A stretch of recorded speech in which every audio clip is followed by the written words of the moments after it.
Hello. Good morning, ladies and gentlemen. So I am CA Auditors, and it's a pleasure for me to welcome all of you in this seminar. So I'll call upon everyone to stand up for the ICAI motto, and then we can proceed further.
Okay. Once again, good morning. So please welcome CA Chudiwala, our past chairman, WIRC.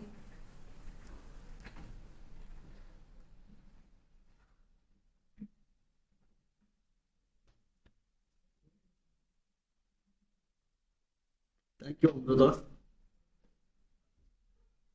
Good morning to all. Good morning. Thank you. Thank you. So, extremely sorry for the delay in starting the program, but actually we have multiple things running today and we had a peer review program in the auditorium on the ground floor. Thought we'll just get started because the members there were little more when we took the stock at about 9:55, 9:58. But let us move quickly. So let me first thank the whole office bearer team. Chairman Arpit Kabra will join us when Manoj finishes and Ankit starts that time.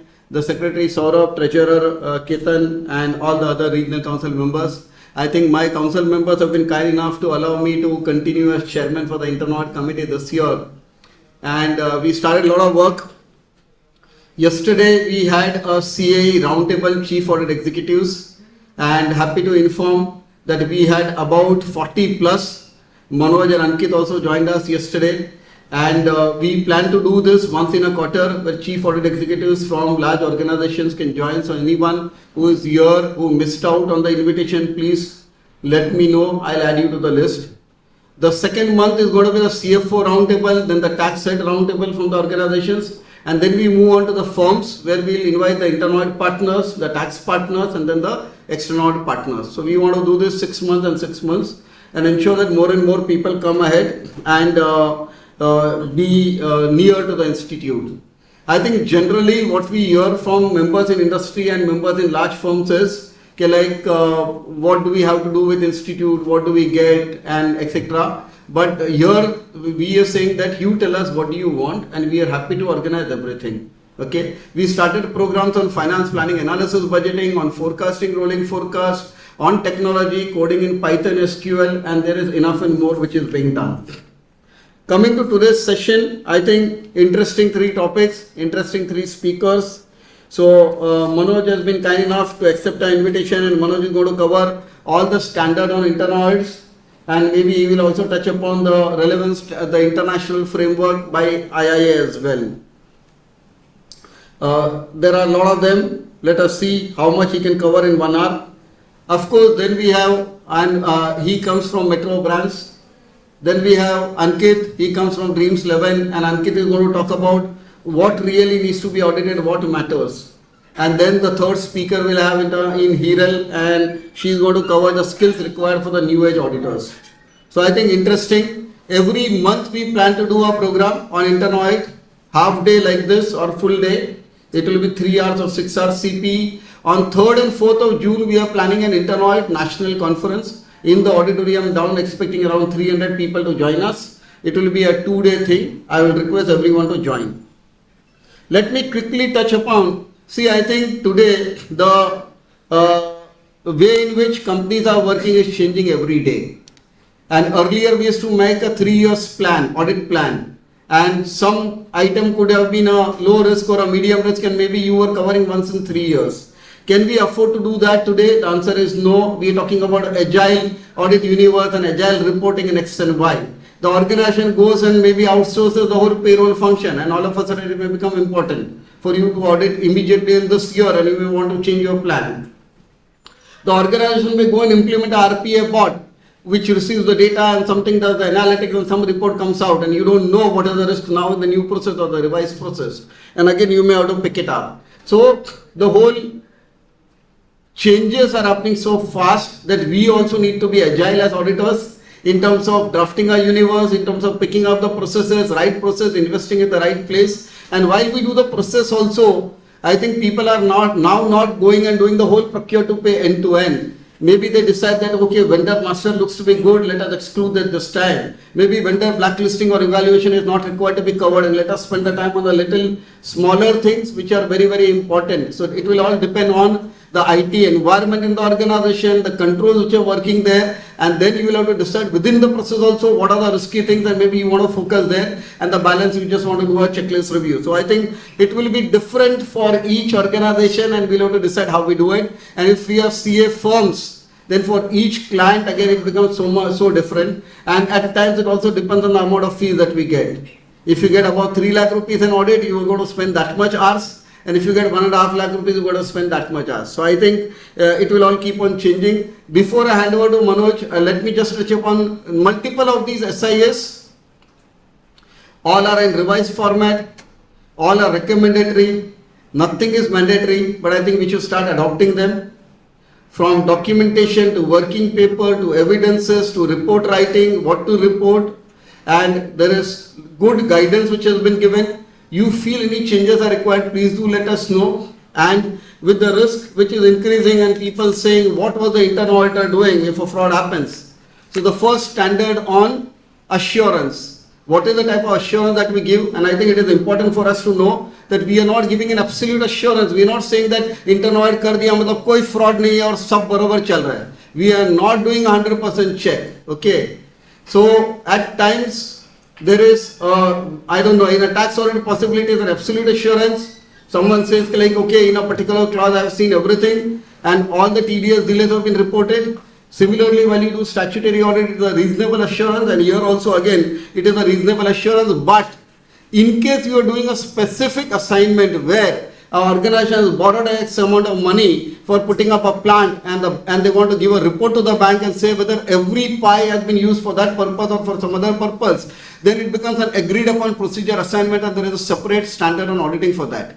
Okay, so let us look at all these standards also well. We understand what we are doing, and maybe even make references to a report that we comply with this SIS, and especially this, so that whenever something happens, we have that cover and we are able to talk to the regulators and explain to them. With that, let me stop here. I know we are already delayed, so I hand it over back to Amruta to take it ahead. Thank you very much. Thank you for joining us. About 82, 83 people. Excellent. Thank you very much.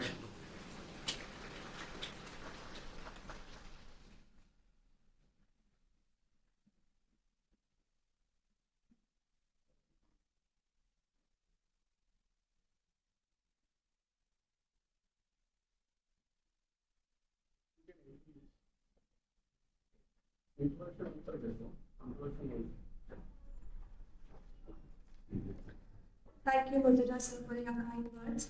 We understand internal audit is very important in today's world. So I welcome Manoj Agarwal, who is going to talk us about internal audit. This is a subject in which a lot of scope is there to how to well a company maintains operational efficiency and manages accounting processes while complying with its standards, rules, and regulations.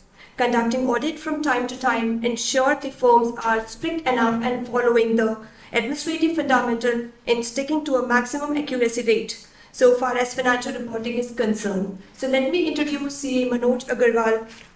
So Manoj Agarwal is in charge of internal audit and risk management department for one of India's biggest specialty footwear retailers. With over 20 years of experience in providing assurance and advisory services to management in various industries, such as retail facility management, BFSI, and manufacturing. He has made sure that internal audit department meets professional standards and management expectations. Before his current role, he led the internal audit and risk management for Indian operations of ISS accounting standards and also served as a leader of the information technology and information technology enabled services vertical for A&B consulting. He held commendable positions like course director for enterprise risk management for ICAI in 2010 and committee of member in industry of WIC. He currently is a member of International Internal Audit Standard Board of Institute of Internal Auditors. Manoj also writes blog on risk and control, which is available on LinkedIn. His blogs were published by ISA, CA, and IIA as well. So before starting the seminar, let me call our Murtuja sir to give hand to memento to CA Manoj Agarwal.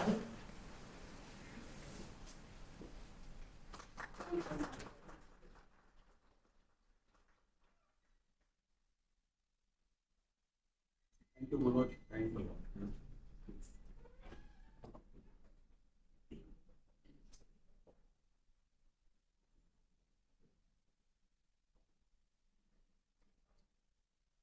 I hope the screen is visible to everyone.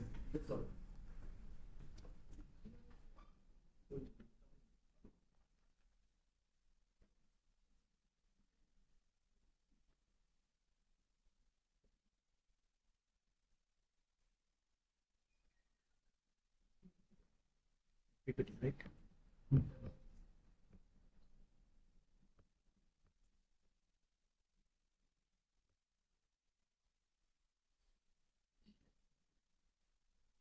Friends. Thanks, Murtaza bhai. Thanks, CA Amrita CB, for nice introduction.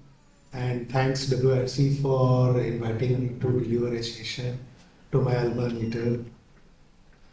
So, all this session, I enjoy a lot and also give me butterflies in my stomach. You know why? The best way to learn is to teach. Why?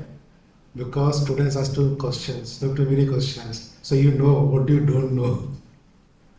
So I hope you will ask questions. Feel free to ask any questions on the topic. And if you want to ask any question other than topic, then after the session. So today's session is standards on internal audit. So this has largely been covered.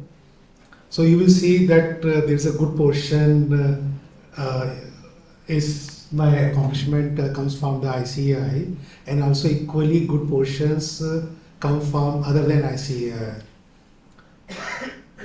And you need to think why. Maybe if you're able to get some answers, good. If you don't, please feel free to ask me. This is the most important slide for me. This is disclaimer. All the contents of this presentation constitute opinion of me and mine alone. They do not represent views of institute, my various organizations whom I was part of, associated with, currently associated with. So it is my views alone.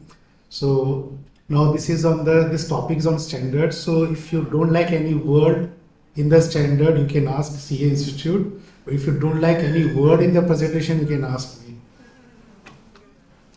Some of the situation that I mentioned in this presentation may not be true.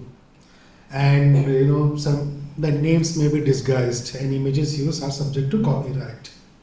So with this, the personal risk management has been taken care, and it's a good thing we are not recording this session. Now, the most important question is why standards, right? So, before answering that, let me ask you certain questions. So, do we have pure internal auditor in this audience? Or if they have, can you raise your hand if you don't mind? So guys, we are in minority. Okay. So it gives me a lot of opportunity. And all our CAs, any students? Good. I like C Institute is allowing students to attend this, and I'm further happy you decided to attend a course which contains standards. You are going to go far ahead in your life.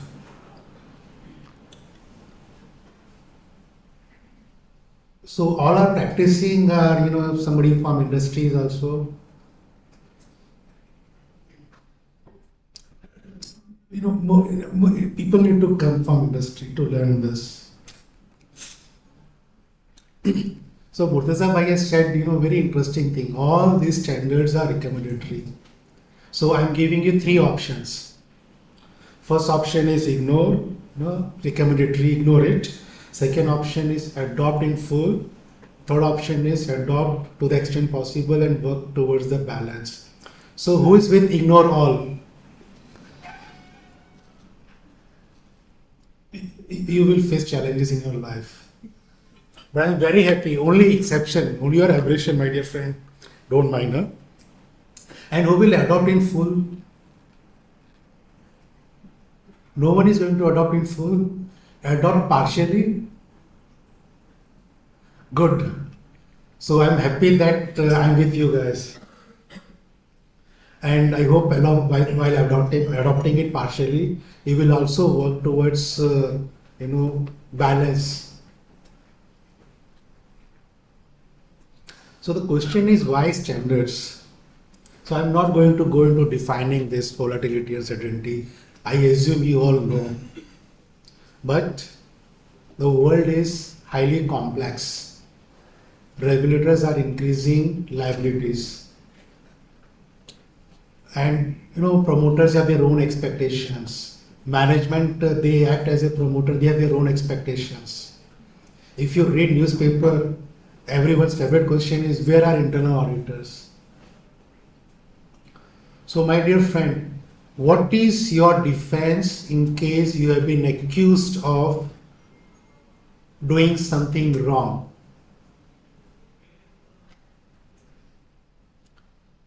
Due professional care imposes a responsibility upon each professional within an independent auditor's organization to observe the standards of fieldwork and reporting. So standards is your friend, is your shield, is also your ammunition to defend and to give offense. Of course, you need to carry your resignation letter in your pocket, but standards is your defense. If you go anywhere, if you know your standards, then you can argue, you can win, you will not lose. And if you read various news articles, you know that if you don't follow your standards to the T, last D, you can be and you will be accused of professional misconduct and not taking care of professional due care. No one can save you from that. Standards on internal audit. I assume you have read this definition at least during passing your examination. So what I have done, I have put 2 definitions as given by C Institute and as given by IIA. So IIA stands for Institute of Internal Auditors. It's a worldwide body. Unfortunately, they have less number of members as compared to C Institute. So it's a worldwide body, more than 110 countries, less number as compared to C Institute. But if you go outside India, then you need to follow global standards, and that is one of the reason my accomplishment, so-called accomplishment, has a disproportionate share of other than C Institute's certifications and positions. But see, these are standards we are talking of. You can see I've highlighted certain bold. I hope it is visible from the end. Great. So internal audit provide independent assurance on the effectiveness of internal controls and risk management process to enhance governance, achieve an organizational objective. You will find the similar definition, with some words here and there. Now, please don't ask me who has copied which, because any two internal auditors, any two parts of the world, if they are behaving in a rational, logical manner, they will be doing more or less the same, they will follow the same methodology, 90% plus methodology, without doing anything, and you will find that definition more or less same. But the important thing is the independent assurance, and you will find somewhere systematic approach.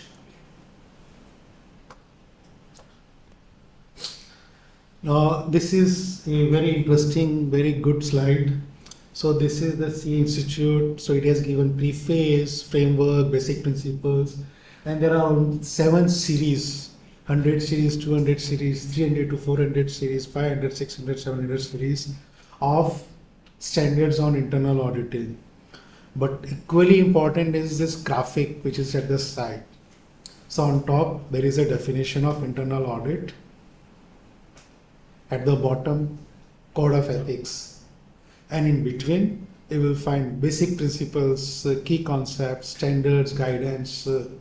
There can be something more, but this is the framework, foundation for internal audit. Now, your preface to framework and standard on internal audit, it basically sets up what is the role of internal audit standard board. What is the framework, this graphic, and standard setting process. Now again, a questions to you. If you don't ask questions to me, I'm going to ask questions to you.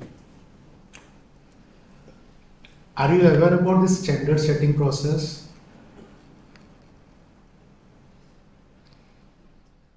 Good, 2 honest people in this audience. So generally what happens, nutshell, not as per the text, in layman language, professions are doing some activities, accounting, whichever, accounting, auditing, something else, and suddenly, somebody feel that this activities need to be done in a standard manner. So they come together and define what is a standard manner. For us, it is our C Institute. They appoint professionals like you and me. We need something in this particular area. So these luminaries, educated persons come together and they decide and put some text and says, okay, this is the standard practices, and there is a formatting getting done, and then once they approve this, they expose this to the members, general members like you and me. So if at any point of time you feel that the standard contains something stupid, then that means either that standard has come before you become a member, or you have not participated in giving your response to those standards. It doesn't mean it actually contains something stupid. So this is the standard setting process. So this is not rocket science. It's standardizing whatever you are doing, putting into a text, which is then issued by some governing bodies, and then we all are supposed to follow. Framework governing internal audits, so definitions, basic principles, key concepts, standards on internal auditing guidance. Then 100 series, so this is framework, so it has some topic at a very high level. Then basic principles of internal audit, which gives various things, independence, objectivity, unbias, integrity, ethics, confidentiality, blah blah blah, so many things. And this thing is, nothing new. If you have passed CA examination, if you have understood the code of conduct, then 99.98% of the things you already know. So my role would be to just remind you, but please ask questions. That will make this session more interesting. Otherwise, the standard you have all passed. And 100 series contains standards on key concepts. What is internal audit? What is internal control? What is risk management? So certain concepts, it provides some guidance on that. 200 series, standards on internal audit management. So if you are running your practice and providing internal audit services, you are a head of internal audit in an organization, or you are a manager who is having some team member. These standards are very important for you. Of course, the other standards are equally important for you because you are also a team member once upon, at some point of your time. Then 300 to 400 standards on conduct of audit assignment. While carrying out any audit assignment, how you should approach that assignment, how you should approach that particular audit. So it contains this. Then 500 series, standards on specialized areas. So now CBS introduced BRSR for top 1000 companies. Hey, what is the role of internal audit? Or Ministry of Company Affairs, let's say that audit trail is mandatory. What is the role of auditors? You have this kind of questions in your mind? Standards on specialized areas. Hey, I used to do audit in a tele, now my company has implemented SAP. How to handle this standard? Of course, right now there are not too many standards, but it gives you good idea. Then 600 series, standard on quality control, though I have mentioned not yet issued. Now those standards have not been issued as 600 series, but standards do exist at some other numbering system. And 700 series, other miscellaneous matters. Again, I am saying not yet issued because this series is empty. It does not mean that the content is not already been issued. They have been issued in some other numbering system. Basically, the old standards on internal auditing. So 100 series, standards on key concepts. Now see 110, nature of assurance, reasonable assurance versus limited assurance. So can anyone give me an idea what is limited assurance and reasonable assurance? Limited means only on the specific area, and reasonable means overall but not 100%. Common. Very good. So, just visualize. Now, this is a fictionalized incident. Just visualize you have been asked to do an internal audit of banking operations and you have been told do not cover those 3 accounts. Or please do an internal audit of, say, banking. Don't ask for balance confirmation. Please do an internal audit, and this is the balance confirmation. Don't ask directly from the bank. You can put this. What is reasonable assurance and what is limited assurance. So if somebody is in industry, so they are employees, so it does not matter. But if you are practicing chartered accountant, you have been asked to do this, then you are basically playing with your COP. So of course you guys are I'm not running practicing firm, so you are more entrepreneur, you know how to handle this kind of situation.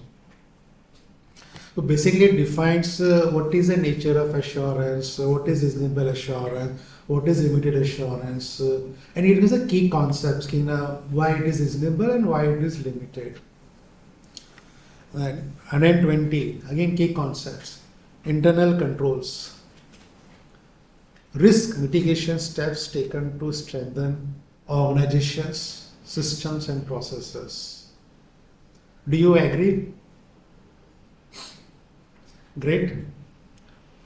But you need to be also cognizant of what other standard body is saying, what ISO is saying, what COSO is saying. Of course, we have something here. So everyone defines their the internal control in their own words. But so I know it will be slightly out of context. So do you think the concept of internal controls, which you understand, vis-a-vis concept of internal control, which your client, your management, your operation understand, is same? एक company में काम करते हुए difference है यार, 15 कंपनियों में क्या होगा सोच लो. So if you are doing and you're changing your understanding of this concept company wise, what is going to happen behind bars if something happens? Then type of controls, manual control, automated control, internal financial control, entity level controls, process level control, internal financial control versus internal control. So there are too many types of control. But if you understand control, that is good. But why you need controls? What does it need?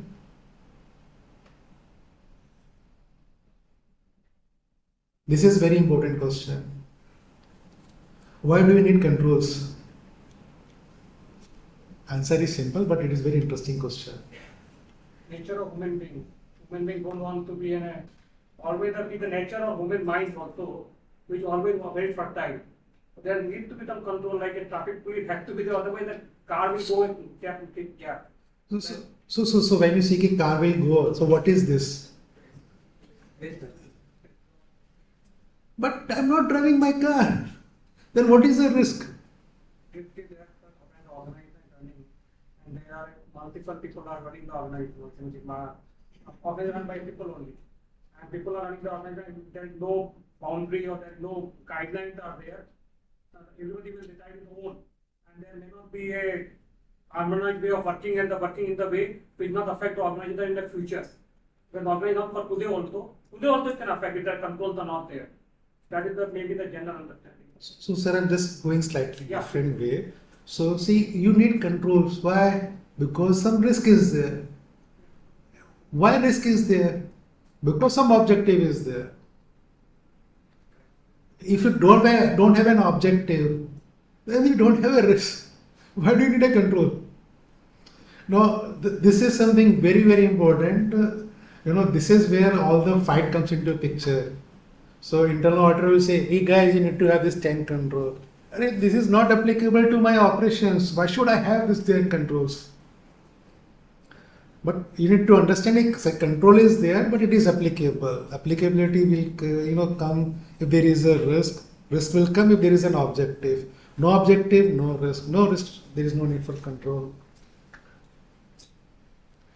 Risk management. Again, very interesting concept.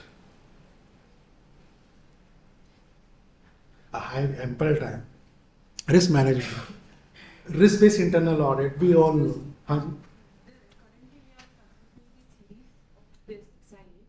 Will we be going one by one?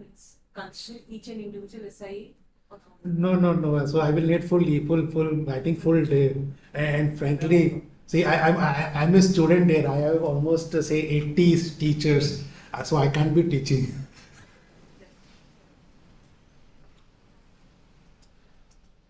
So there is a risk-based internal audit and there is a audit of risk management framework.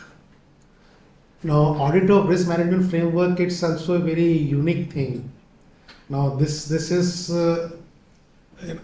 this become very interesting. So SEBI says the top, I think 1,000 companies they need to have risk management committee. Companies Act says कि directors are responsible for risk management operations. Now, but SEBI says top 1,000 companies you have risk management committee. So they are forced to have somebody designated as a risk officer, risk coordinator, or chief risk officer, and who generally happens to be your head of legal or CFO in majority of the companies. And typically it's a one-man show.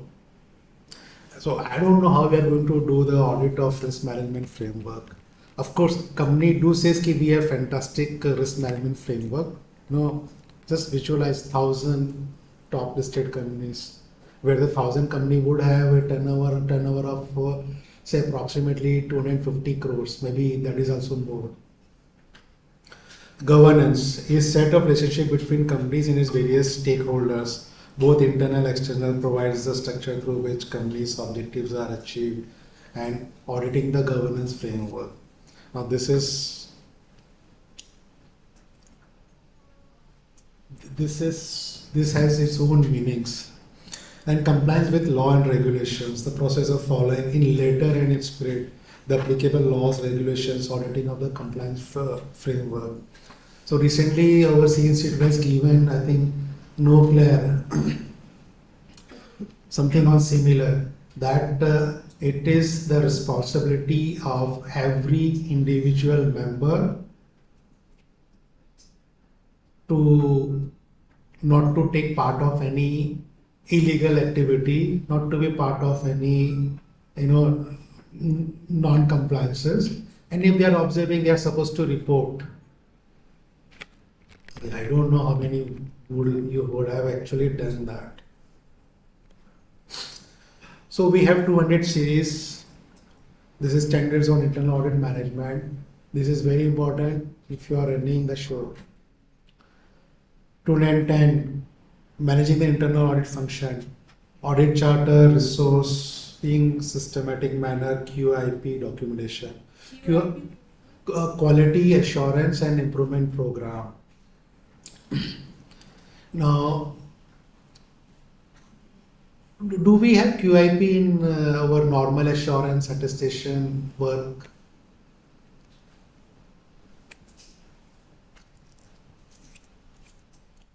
You can guide us. Make it through some light, I would say. See, during college or during our first year of, during our intermediate or foundation, we all have been taught Deming quality cycle, plan, do, check, act. So what is this? You plan it out, do some activity, check whether it is as per plan, and is there any something which you can improve, and something you can improve, then act. And again, it's a cycle. It's a continuous process. So any professional standard would have this requirement, continuous improvement process. Conducting 220, conducting overall internal planning, knowledge of business, environment, discussion with management, audit scope. Now this is again very interesting. Now I have a question for you. So you have been approached by a client, let's say pharma industry, and you have never done a pharma industry audit. Billing rate is very exciting, double than your normal average. Should you accept that assignment?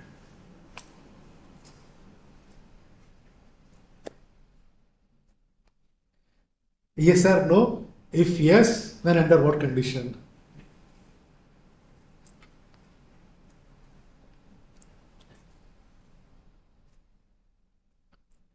Yes, for sure. Yes. Yes, for sure. But you'll have to drive the excellence that is required. Hey, excellence is okay, but I this is not the answer I'm looking for. This is, you will fail. Very important, boss. This is very You important. may have to know the typicality of the pharma industry before getting into it.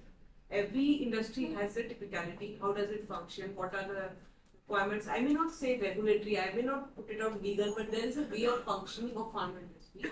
You have to come to know about it, have an overview of it, and then probably means it's, I will say you have to follow a macro approach. Industry plus getting into annual reports of some of the famous industry, getting it studying additional information, except financial information, and then approach. Principles of auditing doesn't change irrespective Yes, of yes. So technically the understanding about the industry and inherent risk of the industry that would need to get gathered very important. I will say But the inherent. principles of audit doesn't really change irrespective of the industry data. That's the reason where you would really take the assignment and actually work on it. So, can you take an assignment? Definitely yes. But before executing that assignment, you need to ensure that you know about the industry, you know about the risk in that industry.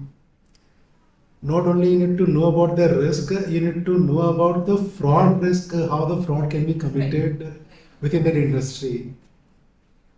If you don't take care of this, when I say you don't take care of this, you can learn, which is a time consuming process, or you hired somebody, secondment outsourcing, or you hired somebody on roll who already have this kind of knowledge. But if you don't do that,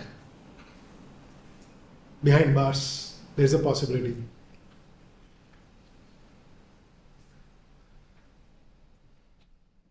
Then objectives of internal audit charter, engagement letter.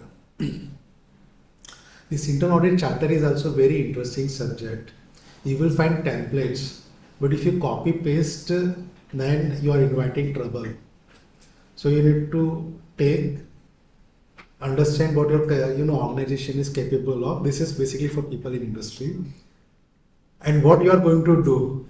If you put something else which you are not planning to do, there will be a problem. Using the work of an expert in the independence, objectivity, qualification, credentials, scope and approach. Now, anyone is from Adani? Nahi hai na? Good. So, let's assume you are an auditor of a Adani group company, first time auditor, and you need to consolidate Adani Total Gas financials in your. It's a fictional case. You need to consolidate their financials in your, the group company. I assume you all have reading newspaper, Hindenburg report.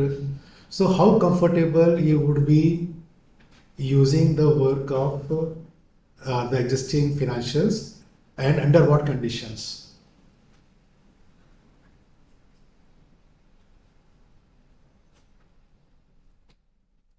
Who is the auditor? What is his credentials? CA है. What is his experience? एक company का है, कितने साल का experience है, कितनी बड़ी टीम है, डॉक्यूमेंटेशन क्या है. You need to take all those steps. Only after that you can say, yes, I can take this, I'm comfortable, or no, I'm not comfortable. You are not allowed to say this before you have done that assessment. That will not be right thing, that would be actually professional misconduct.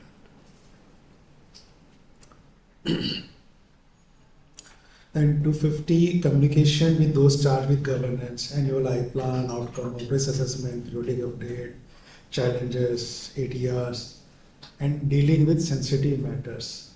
This is the very interesting, dealing with sensitive matters. If you are not doing this, and I think Hiral Shah is covering skills required for new age internal auditors. I assume it also covers some software aspects. So you need to basically master this particular element, dealing with sensitive matters. if you want to grow, if you want to survive, and you want to protect your interest. Various elements, you just take it. You need to do this audit in 2 days. Please give assurance on my, exchange which deals with crypto. Very interesting. Company has bought something, digital assets and give assurance, which is handled by the promoter's son. You need to give assurance. How you are going to deal with this? Dealing with sensitive matters. But tell me, so this tax, whatever I have written here, is it something new you are reading? Good. Then 300 to 400 series, standards on the conduct of audit assignment, how to carry out. Yes. ATR is action taken report. So when you issue typically when you issue an internal audit report, there would be number of areas where they would say, we will do this by this time. And how do we know they have actually closed those areas? So you can say follow up action taken report. Typically, for example, I do it every month in terms of reporting, but my follow up is more or less constant. If I see that person, please update me. Standards on the conduct of audit assignment. 310 planning of internal audit assignment. 320 internal audit evidence, documentation, review, supervision, communication, results. Monitoring and reporting of prior audit issues. So basically, if you are doing some reporting, it would be required to also present, the prior audit issues. So generally, how even if there is a meetings, in the next meeting, if there is some actionable, you present ATRs. 500 series standards on specialized areas.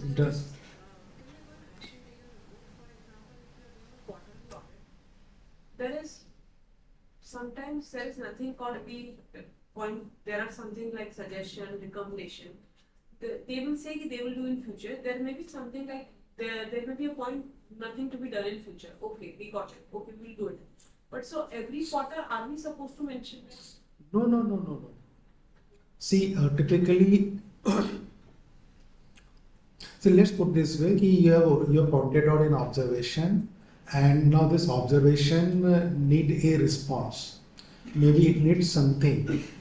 So it can be a reason why this has not been done.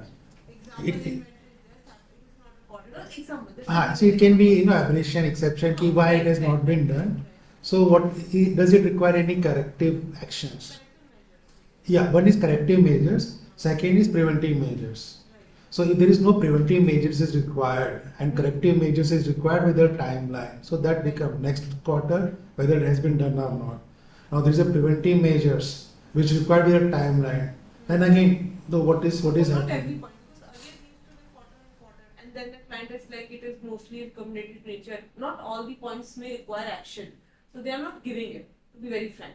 So now this as the year end has come, I am asked my staff to put out all the points if they require the action and if they have suggested whether it has been done or not. As simple as that. But again, we need to do quarterly and pressurize on them. Please give us the inputs. See, I will put it this way that I have a question.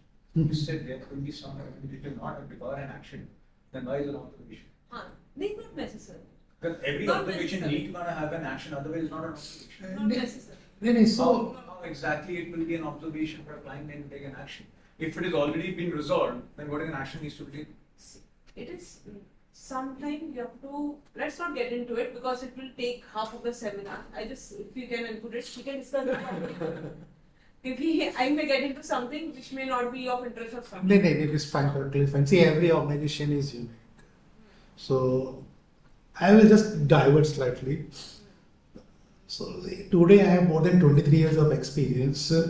So typical internal audit, hardcore internal audit, you would have 10, 15 clients. and you would be doing in audit, be it revenue or HR, across different clients. So after 10 years, you feel ki, yeah, I know this topic well.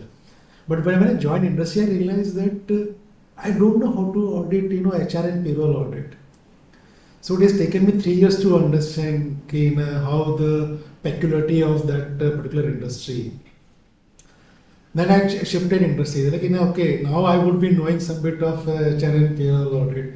In the new company, I also realized I don't know how to do the HR and payroll audit. Now within the same industry, so for example, retail. So for example, Bata is following some practices, Relax is following some practices, Metro is following some practices, so Khadim is following some practices. So within the industry, the organizations have different practices. बोले ये सब जूता तो बेचते हैं उसमें क्या है, but practices are different. Now coming back to this, see, I don't know what you should be doing, but what I'm doing, let me tell you. So there are things which I want to bring attention of management. But I'm based on particular that thing, I may not be expecting any response, corrective measures, preventive measures on that. But I want to bring the attention of management that something has happened. So I'm not expecting any response on that. But there are things where I'm expecting, some corrections. Agree. So wherever correction is there, I need corrective measures. There are sometimes I expect preventive measures. Then I expect preventive measures. Now this only to highlight something, it doesn't going to come into my 8 hours or follow-up. But corrective measures, it is quite possible they have done, and that immediately done it.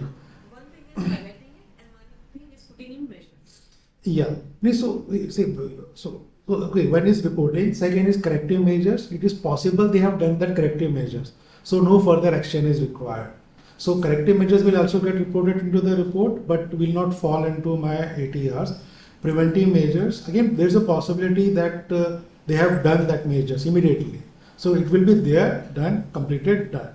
But there is also another possibility. No, see, corrective measures, two things. Correction done immediately or will be done in the future. Immediately done, no ATRs. Future ATR. Preventive measures, immediately done, no ATRs, but in future, ATR. Yeah. Yes. And there is another possibility that there is a preventive measures, they have said, but the ground under realities got changed in next quarter, next to next quarter, and then it may also require to be dropped. But that when we are dropping that, we are expressly saying that this was the situation, this was the planning, but because of change in the environment, it is no more applicable, and hence we are dropping this. Yes.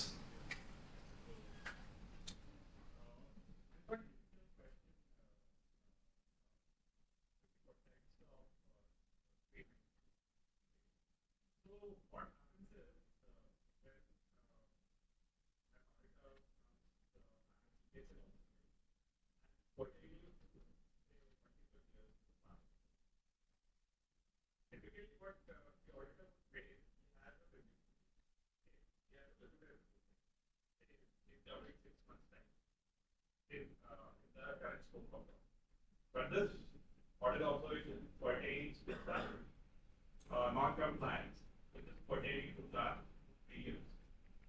There's a typical postback from the management. I hope you are. Yes, sir. I am internal auditor, man. Feel free to ask me. So there's a typical postback from the management. This is not into your scope of audit. This is not into your coverage period. So this standard, I can show it to them, stating that I can either backtrack or I can extend my review period.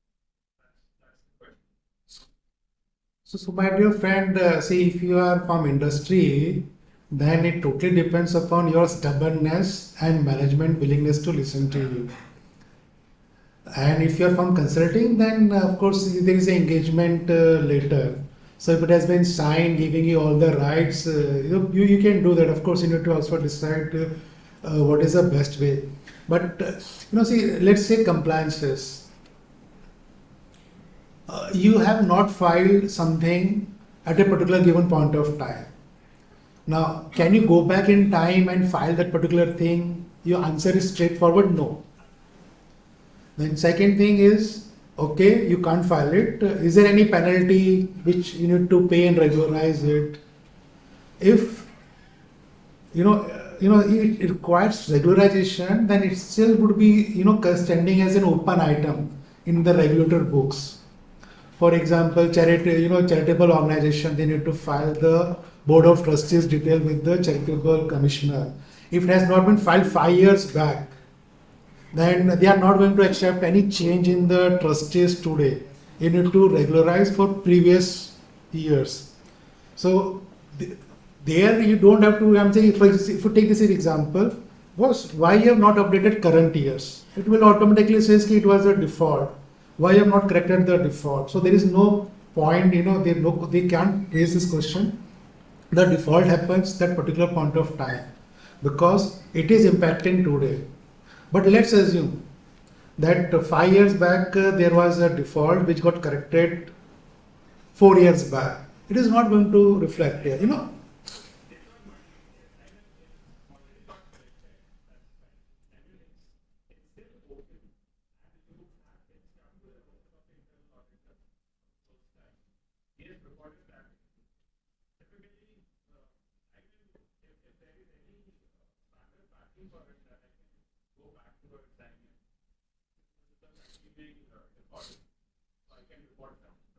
So let's put it. What is the risk today? Something has happened. Is that risk exists today? If it exists, you can go back because risk is today's. You don't have to, even if it's 50 years back. If 50 years back you purchased a property, you have not registered. The risk exists today. It has to be regularized. See. So what is the risk? If you focus on risk, you will get your answer. But of course, you may have your own unique situation, which I am not aware of. So based on this is how I am going to deal with the situation. The way you mentioned risk, what is it today, and figures of that particular year would have come here. So probably the assertion would have been like we are giving it as on today. So probably he's saying yes, I can go back all the risks from previous period, although I have not done responsible, but somehow it is coming here. So you want to show something in writing that I can say I have the right to go there and. You see, standards will not say. You need to say what is the risk. If there is a risk today, you can go whichever so many years.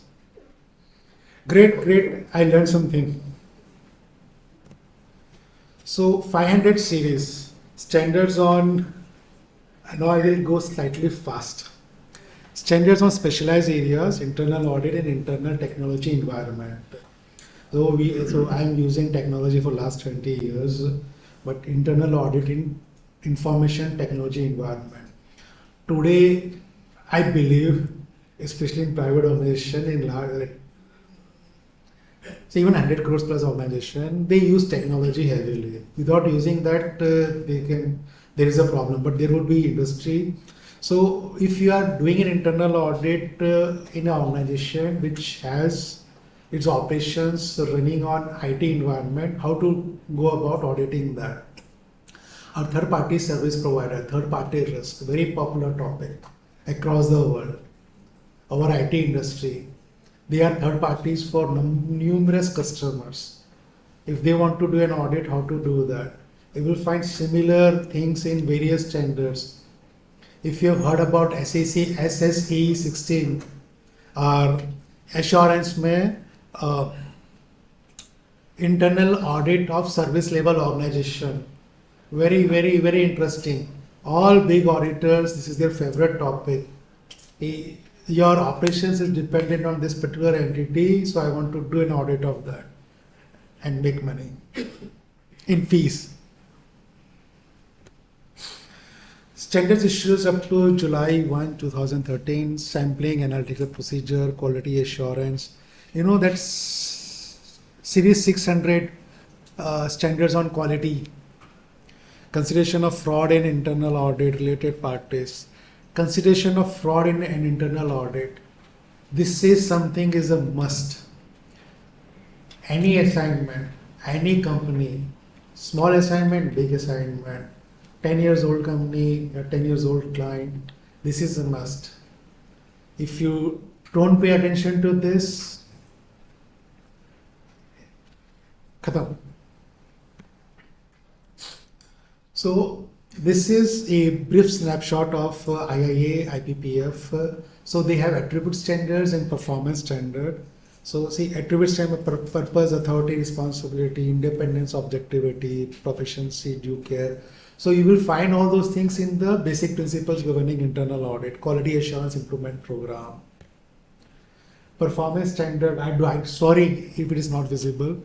Managing the internal audit activity, nature of work, engagement planning, performing the engagement, communicating results, monitoring progress, communicating the acceptance of risk. These are various performance standards. So you will find that those are more or less similar. Numbers are different, words are different, but it's a similar thing. Two internal auditors, two different parts of the world, doing a good work, they will follow the similar methodology. Basic principles: independence, free from undue influence. Independence shall not be only in mind but also in appearance. So during audit, a judge need not to be only impartial but also seems to be impartial. So आप unbiased है, आपके दिमाग में नहीं, आपको दिखाना भी पड़ेगा. So you need to be fair. Shall be positioned outside the function which are subject to internal audit. Internal auditor cannot do internal audit of internal audit. So if you are running a risk management, you cannot do internal audit of risk management. Of course, there are, everything terms and conditions apply. Integrity, objective, due professional care. Now, can internal auditor can take shelter under to err is human. आदमी हूँ, गलती तो करूँगा. Can they take shelter? Anyone for yes? All for no? Good. So there is a case law which says ignorance of law is not a defense. So you are professional. As a professional, something is expected from you. You need to perform your professional duty in a professional manner. You can't take as justice, defense. Let me give a very example slightly fast. So in one of my client, the insurance agent, when they give quote, they give rupees in 1,000. So the premium is say 1 rupee per 1,000 rupees. So I was doing that review. So I realized that instead of rupees per 1,000, it is rupees per 10,000. And how did I realize that? Because those were not issuing the policies for 3 years, 3 months, 4 months. And my first action was, what is this? But then I realized, मैं तो auditor हूँ, मैं I don't know 1,000, 10,000. उसका काम है, दिन रात का काम है. How can he miss 90% difference?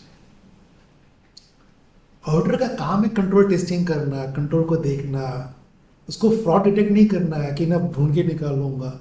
But segregation of duty है, there is a breach of segregation of duty, उसको चेक नहीं किया. Gone case. Professional due care. Then confidentiality, skills and competence, risk-based audit, system focus, participation. Participation in decision making. If you are running something, you are making some decision, risk management, insurance, or any other compliance function, any other function, then you cannot do an audit of that. And then it to be sensitive to multiple stakeholders' interests and QIP. These are basic principles. So these are questions.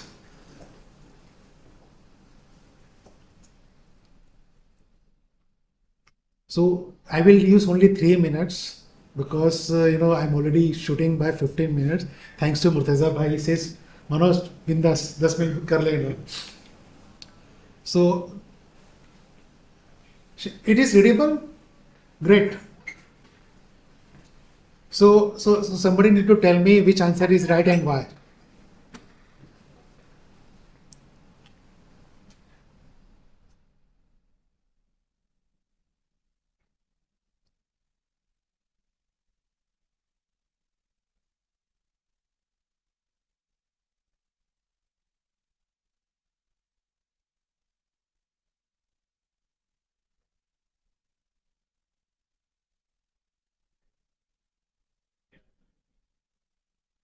Why? In climate, matters the basis, the entire audit activity and the big structure, right? The other hand, I get complete information, I get the right information. Okay, I'll get all the records. So then only I can audit it. Otherwise, how is possible? How are you going to tell you and how are you complete? Remember Satyam. ये थोड़ा छोटा है. Readable? नहीं ना? Let me pass this. This is readable?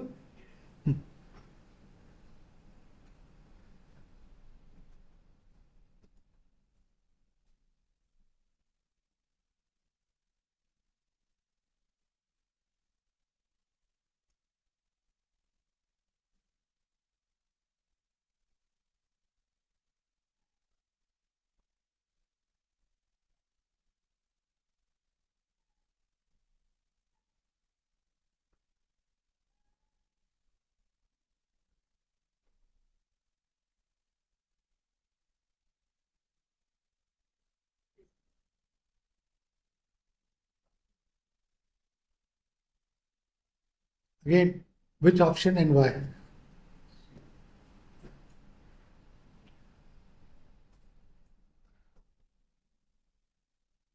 नहीं नहीं आपने एक बार दिया अभी दूसरा जन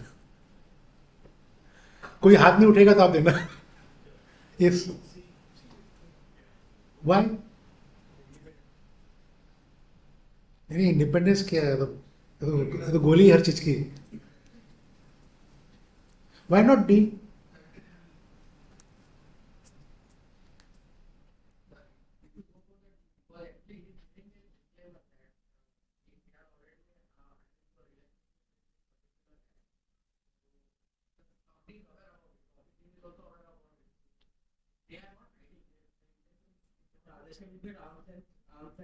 So there will any favorable to one person apart from other. So you are for D, you are for C. D. Then I don't protect appearance or independence. It cannot be a So you know there are two people for declaration and one person declaration plus appearance. So who should win? Great, see guys are smart. Is this readable? Which one is correct? C. See, you need to not only be independent, you need to also seem as independent. वो अपने फिल्मों में होता है ना कि वो अच्छा आदमी है तो पापा सब अच्छा है उससे नहीं होता उसको दिखना भी है सो ये चलो हाँ ये थोड़ा ठीक है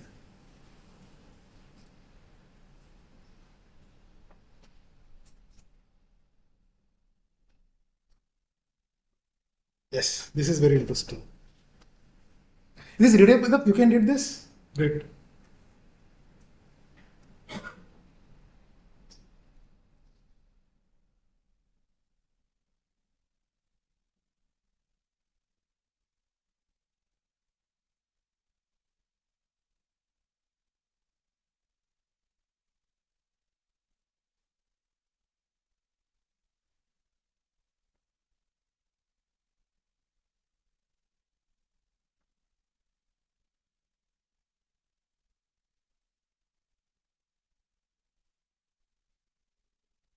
Yes, sir. Huh? Why B? Why C?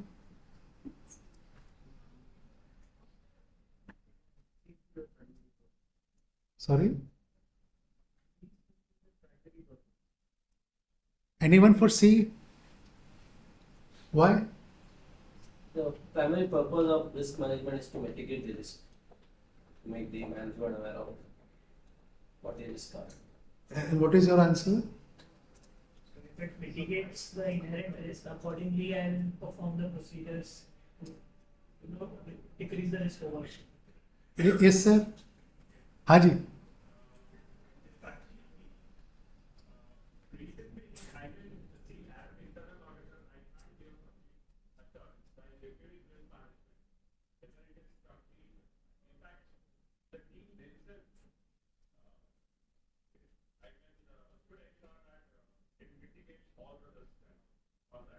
As an auditor, I can only give an assurance that it's comprehensive, it's complete, but not 100%.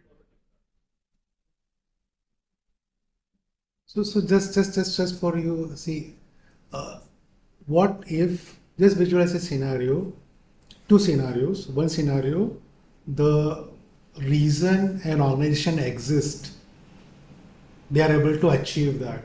There would be some risk, so which they may not be managing properly, but they are able to achieve the objective for which their organization exists. Scenario number one. Scenario number two, they are controlling all the risk, but the purpose for which that organization exists will not be achieved. Which is a preferable situation? Pehla situation, second situation. First. Great, you guys are expert. So I will skip this. This was just, we have covered this. So this is second last slide. After that, my coordinates are there. Clarification, what did I discuss that you want to know more about, and what did not cover that you would like to know? Anything?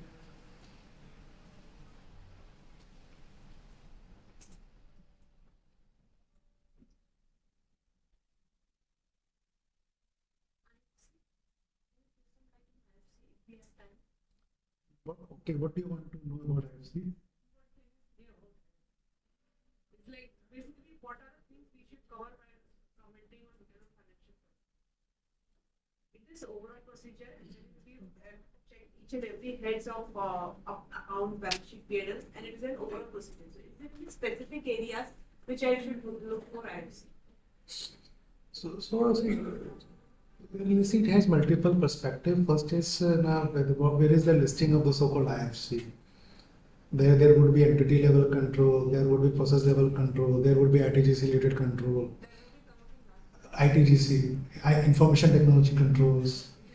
So entity level control is there, then the base, let's say, everything runs on the IT, the IT level control, then process level control, what are the processes, purchase, revenue, payroll, fixed assets. So all those listing, when it is there, so whether it is complete is something which should have been there but not there. For example, say review of segregation of duty, a review of user access rights review within the IT system. So this is something which is a must, which has to be there. It can lead to fraud. So whether it is there or not, the completeness of that. Once it is there, then there are various assertions, your existence, reporting, accuracy, so many assertions. These are all part of that IFC, so-called IFC chart. If you put risk control matrix, it will also be in a way part of your IFC. Risk is there, again, so there is an active process, sub-process, then there is a risk, what is the control to mitigate that risk. If all are there, then it's simple, matter of testing of that control. But there is a design gap and process labs. So testing of control would be a process labs. But what if there is a design gap? If something is missing, then you need to also factor into your test. That's a Knowledge of business, knowledge of risk, knowledge of fraud.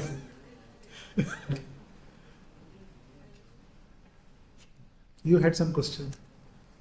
These internal audit standards, whether it is applicable to all the companies, or is there any criteria like? This is not applicable on companies, my dear friend. It is applicable to you as an individual member, as an individual COP holder. Practicing chartered accountant need to follow these internal audit standards in case of all the internal audit assignments, or only restricted to listed companies, or maybe some other criteria like based on turnover, network. It is applicable on individual member. It is applicable on you, not on the company. In case of all the internal audit assignments, Applicable on you. applicable to practicing chartered accountant. You as an individual member. If you are doing any internal audit work, not types, any. Only to practicing member or to the employee also? With the employee doing internal audit? It is applicable on member. Member. Member. Include both. So, अभी आके मेरे को बाहर से हटाएंगे. So, if you have any question, ask. Otherwise, they can. ठीक है, मैं इधर ही हूँ.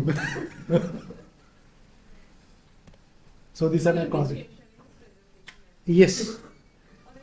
Matrix and इसका कुछ भी, can we get a pamphlet or something if it has been prepared and if it can be shared? अब ये मत बोलना कि Google कर लो और look for something. It has to be. It's like. No, see, Google is the only thing. See, there is a process. Say, column 1 serial number, column 2 process. Yes. हम कहाँ करते हैं? We will talk offline. They will kick me out.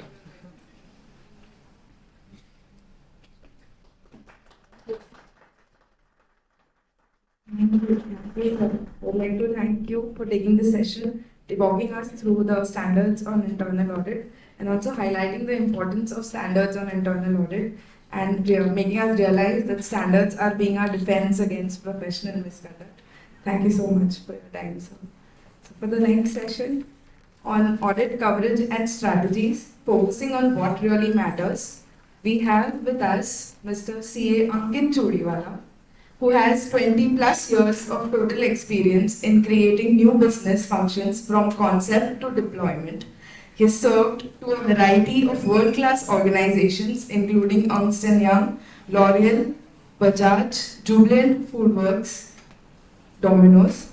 His key skills include internal and external audits with expertise on US GAAP, IFRS and Indian GAAP, preparation and monitoring of annual budgets and annual operating plan for the organization, ESG, risk management and compliance frameworks, advanced data analytics for driving key business and risk insights, change management, digital transformation and project management skills, business continuity management.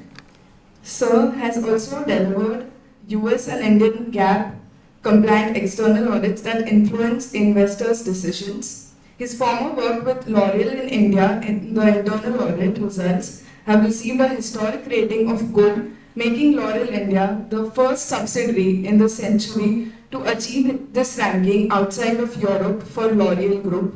Most recently, in his work as a VP and Chief Risk Officer for Jubilant Foodworks, Sir fosters proactive risk prevention cultures, designing robust internal control and risk management frameworks using advanced data analytics and business continuity management systems. I would like to introduce you to the. So, before Ankit takes floor, may I request the chairman to hand over the momentum to Ankit?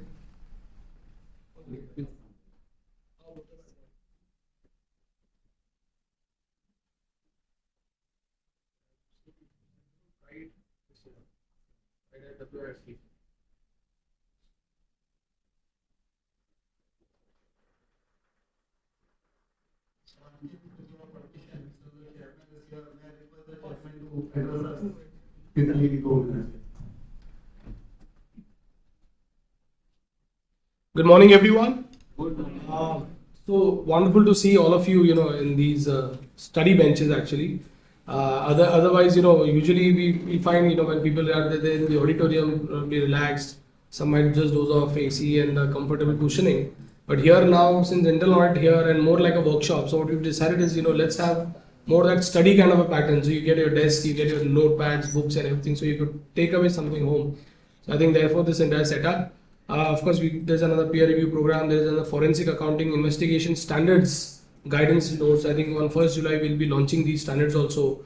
So for all of you internal audit fans here, again a big news is RBI might make compulsory system audits anywhere. RBI would only give it to chartered accountants. So I think this would be a very big kind of yes, we can have a huge.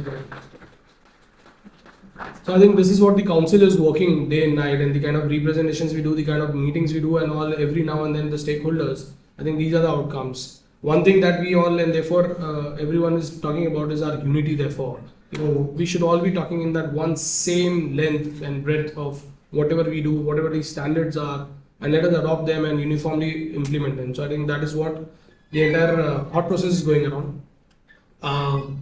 Today's session, I think I must really thank immediate past chairman and this year chairman for this committee, the Internal Audits Committee, Sri Murtuza Kachwala, for setting it up. So thank you, sir, for bringing this beautifully. Thank you, both the coordinators, for setting this up. For industry members in industry, yesterday we were discussing a roundtable conference for all audit heads. They were here. They were discussing. They were brainstorming on various levels. Sir was here yesterday, and we were discussing about a lot of areas that we as chartered accountants could work in, especially for members in industry. So at WRC, we started a project called as Project Gurukul at WRC. Now, if all of you or any of you who knows a CFO or someone who's responsible in a private limited company or in a company or in an industry anywhere, and if there are chartered accountants working in their team, please be responsible enough to tell him that, hey, look, all of us need some kind of training. It could be anything. It could be as simple as maybe on GST, maybe on that sector. It could be on NDS, it could be implementation of IFRS or XYZ, whatever.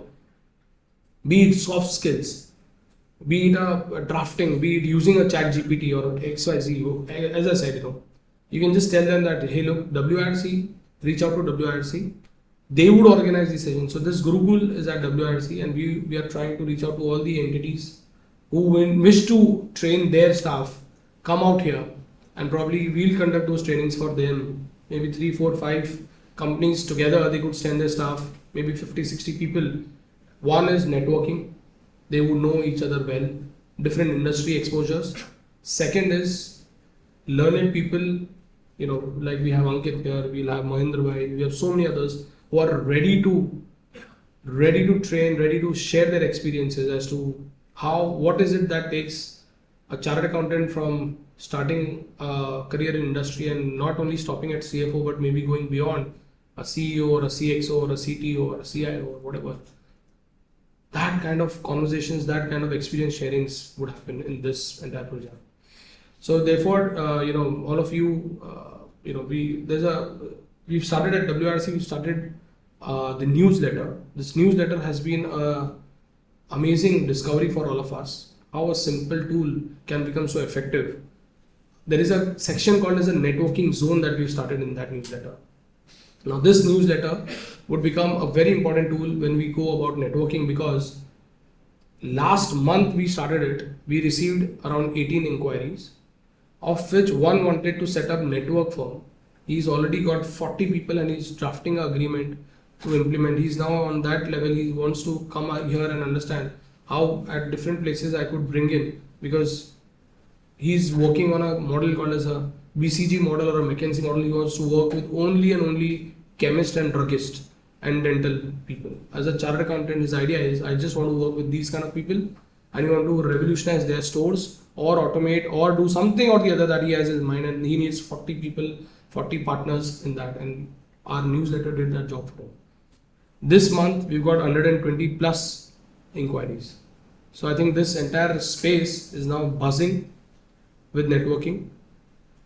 If you are looking for an opportunity, if you are looking for something, or if you need someone, so a real estate expert, a pharma expert, a chemical expert, something in civil engineering or whatever XYZ, you can put it over here. People from Ghaziabad, from JNK to Kanyakumari, across the length and breadth, are now looking at this space, and they are really looking at this networking kind of an opportunity in real sense.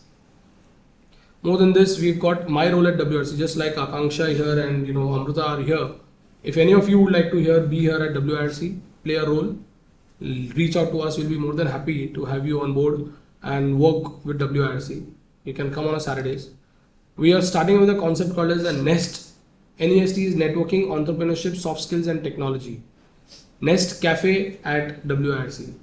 We want to do this for our members in industry. If I were to tell you, only this BKC space has around more than 800 chartered accountants who are working here. What if on a Friday they just plan to come here, have a coffee and maybe have a panel discussion? So maybe Ankit, Mahendra Bhai and say Satish Shenoy or Deepji would just sit here, Murtaza Bhai would moderate them. It would be an amazing session. Over a cup of coffee, we'll discuss something very casually, something very uniform, something, and then networking would happen. So we are all committed towards making these spaces available for chartered accountants, and let them be especially in BKC when they all have to do is rush because the station is not worthwhile.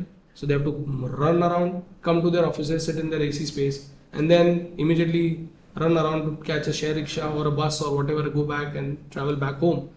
We want to give that relief, give them space that look, come here, you got a home set up here, come discuss, understand, learn, network, entrepreneurship, soft skills and technology. You never know if these people are buzzing with an idea, and with some facilitator here, some PE VC fund coming here, and that idea could be picked up.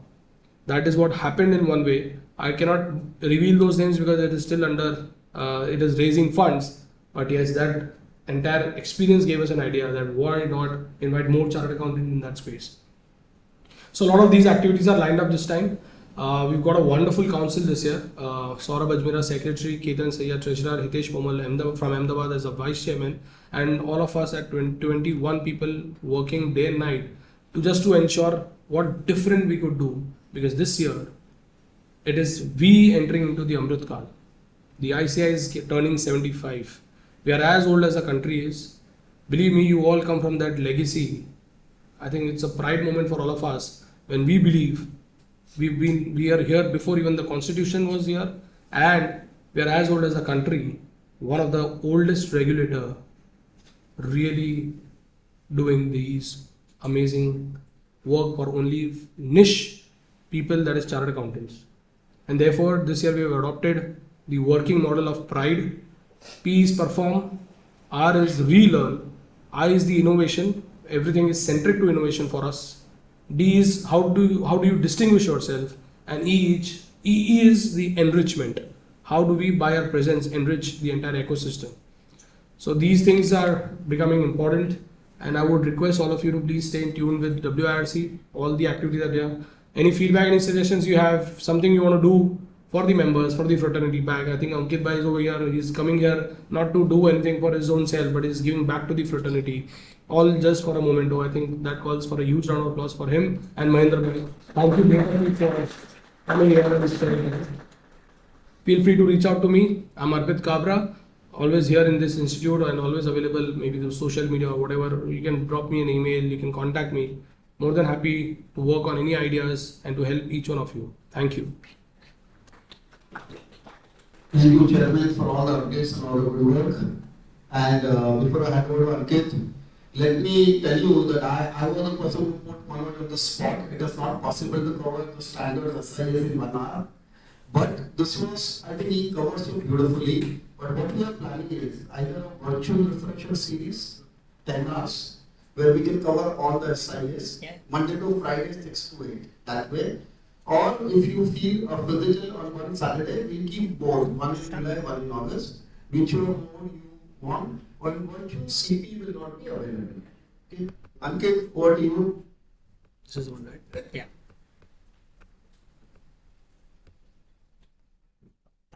Thank you, Murtaza. And thank you, Kabra sir. It's really a pleasure meeting you here. And as he said, I'm here to share from my experience what I've learned. And I'm going to talk on the topic of what are the focus areas from an internal audit perspective and really make the value added contribution to business. And this is something that I've learned over the short span of my career. And I want to have this very active discussion. Whatever I have learned, I've put it in this PPT. It's a very practical discussion. You'll not find any, at least I'll try not use any technical jargon, but keep it very interactive. That's my objective. And in a way, if I can kind of make a small contribution back to my fraternity. So let's, maybe I'll repeat the two polls that Manoj ran during his session. I want to understand how many of us here are from practice. Okay, so that's a good portion. And how many of us are qualified chartered accountants? Oh, awesome. Some students. Great. So I was sitting at the front, so I could not see the poll. Now I know. So I'll set the context from that. Let's maybe start with another question. Why does internal audit exist? There are going to be overlaps. I saw during Manoj's presentation, there are certain slides that I have also covered, which will be an overlap, but I think that only helps my presentation. But let's start with this basic question: why do we exist as internal auditors? There's no right or wrong answer. I just want to question my own existence as a professional in internal audit. Okay, inherent risk of a business to maybe govern that, monitor that, control that. Sure, please.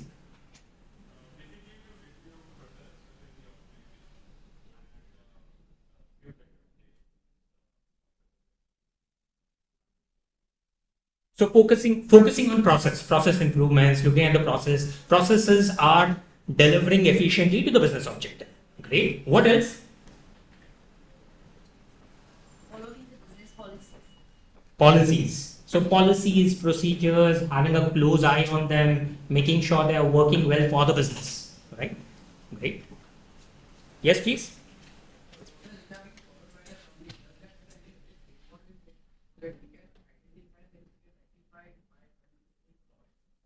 So process risk assessments on an ongoing basis? Absolutely. There was someone else who raised hand. Yes, please. Ensuring the stakeholders, interest is protected. That is the main objective. Sure. So protecting stakeholders' interest, and the stakeholders can be multiple stakeholders, anyone. Can be shareholders, can be management, can be directors, can be board of directors, can be customers. Absolutely right. Absolutely. I have a view. Yes, please. Even if police doesn't have to be there, even if there is no robbery. So internal auditor have to be there, even if there is no fraud, there is no risk. Not to come up with that thing. Sure. So, yeah, absolutely. We do not exist because there's a crime. We anyways exist because it's a good governance mechanism. And that justifies our existence. We don't have to, only if there, अगर चोरी हो रही है तभी हमें होना जरूरी नहीं है. We exist for a larger cause. I think all of these answers, I'm very happy that all of us are convinced that internal audit as a function exists for a reason. So I don't need to go down that lane.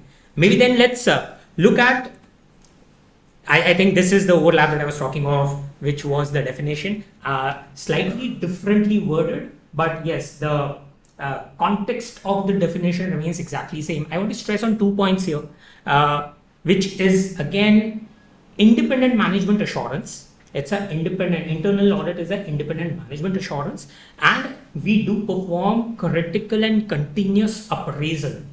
So it's critical appraisal. So, don't expect, and hence in most of the organizations in our experience I see, we are not the one who walk into the boardroom with appreciation report. Right? We don't say, oh, these were the things that process owners or department heads did fantastically well. And we do a critical appraisal. So by definition, our reports are exceptional reports or negative report. Okay, so that's, I'm trying to say these are the characteristics and deliverables from an internal audit perspective, but necessarily it should not remain same. It may change in environment. So in my experience, one thing that I've observed is the change that we did. We would go to a boardroom along with an appreciation report as well.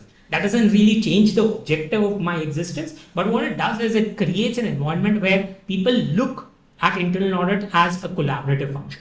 So small steps, but it really helps. So why the definition, why am I discussing the definition here is because this is what is going to drive the purpose of internal audit why do we exist in any organization is going to basically drive what is it that we are going to do or perform in, or which areas are we going to perform audit of. Yeah. So I think these are the points which covers all the points that you mentioned. So the objective why we exist can be a value added assurance to top management, to board committees. It is cost optimization, cost control, depending upon what the circumstances of the company, business is. This can be one of the demand from internal auditors. Fraud prevention, fraud detection, risk control, process assurance, regulatory compliances, and it can be a combination of any of the above. So this is something that I need to set a context. I wanted to set a context for each one of us if we are into industry, in our roles, we need to set what is the expectation. And if we are into practice, of course, we need to clearly understand what the client expectation is from a particular internal audit. And how do we kind of assess this? What is going to be the objective? Why I'm trying to say this is because the objective may differ, business to business, may differ from my practice to practice, client to client. And how do I determine what is my internal audit objective is very important, because that is what is going to drive what I'm going to cover. How do we determine that? So I think this is not exhaustive list, but again, from my experience, I think this is what has worked.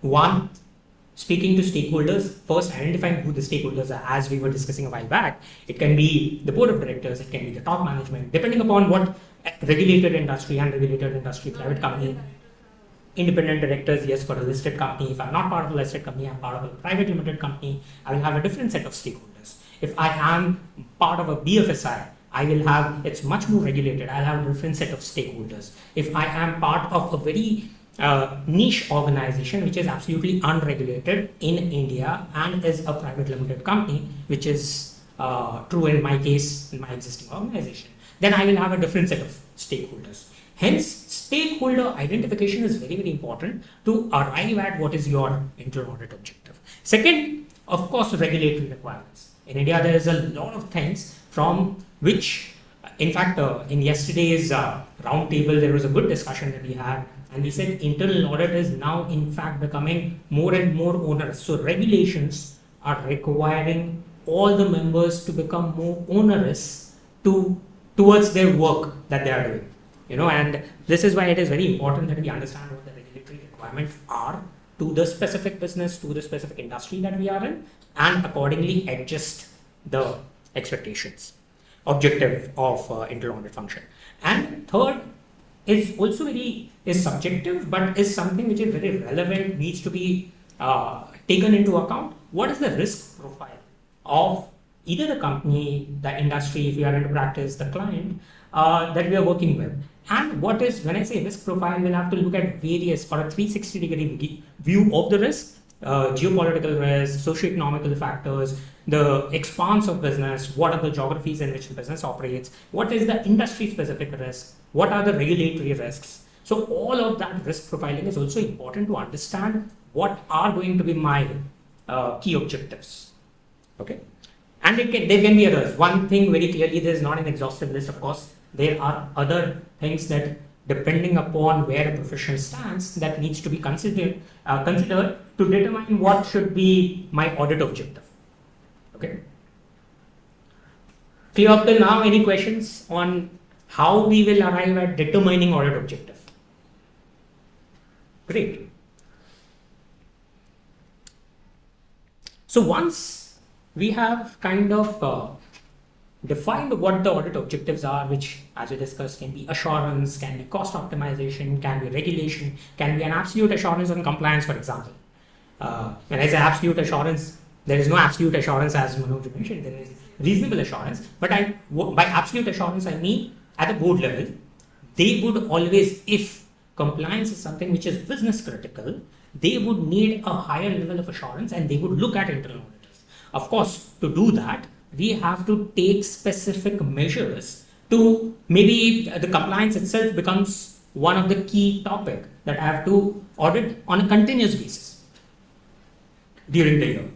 So all of that is important in terms of understanding what my key focus areas are. Okay. Now, once we have defined what my audit objective is, I will look at two steps, again, from my practical experience. I will define audit universe. So there's also something that we covered during Manoj's session in terms of there are standards. How do we define audit universe? Now, in practice, audit universe is not mandatory, as Manoj also mentioned, it is recommendatory. But my recommendation is audit universe is important to be defined. Usually what happens is if it's a client, if it's a first-time client, there would be a previous audit history. If I am joining into industry, there would be a person who I would be replacing. So the business has been existing. Usually we tend to look at what have been the audit programs which have been done in past and do a selection from that in terms of topic that we want to cover. And we usually look at multiple factors, financial information, non-financial information, to determine what should be my audit plan. But having an audit universe, so I'm trying to say there may be a scenario where I may not have audit universe, but since it's either a repeat client or the business has been existing, I'm just replacing someone else, I will have a ready set of audit plan of past years and I would just simply replicate it. Instead of doing that, I would actually take the pain of defining audit universe, and I'll come to the reason why. So that's the first step. And I'm a big advocate of, once you have defined audit universe, I'm a very big advocate of following a risk-based internal audit.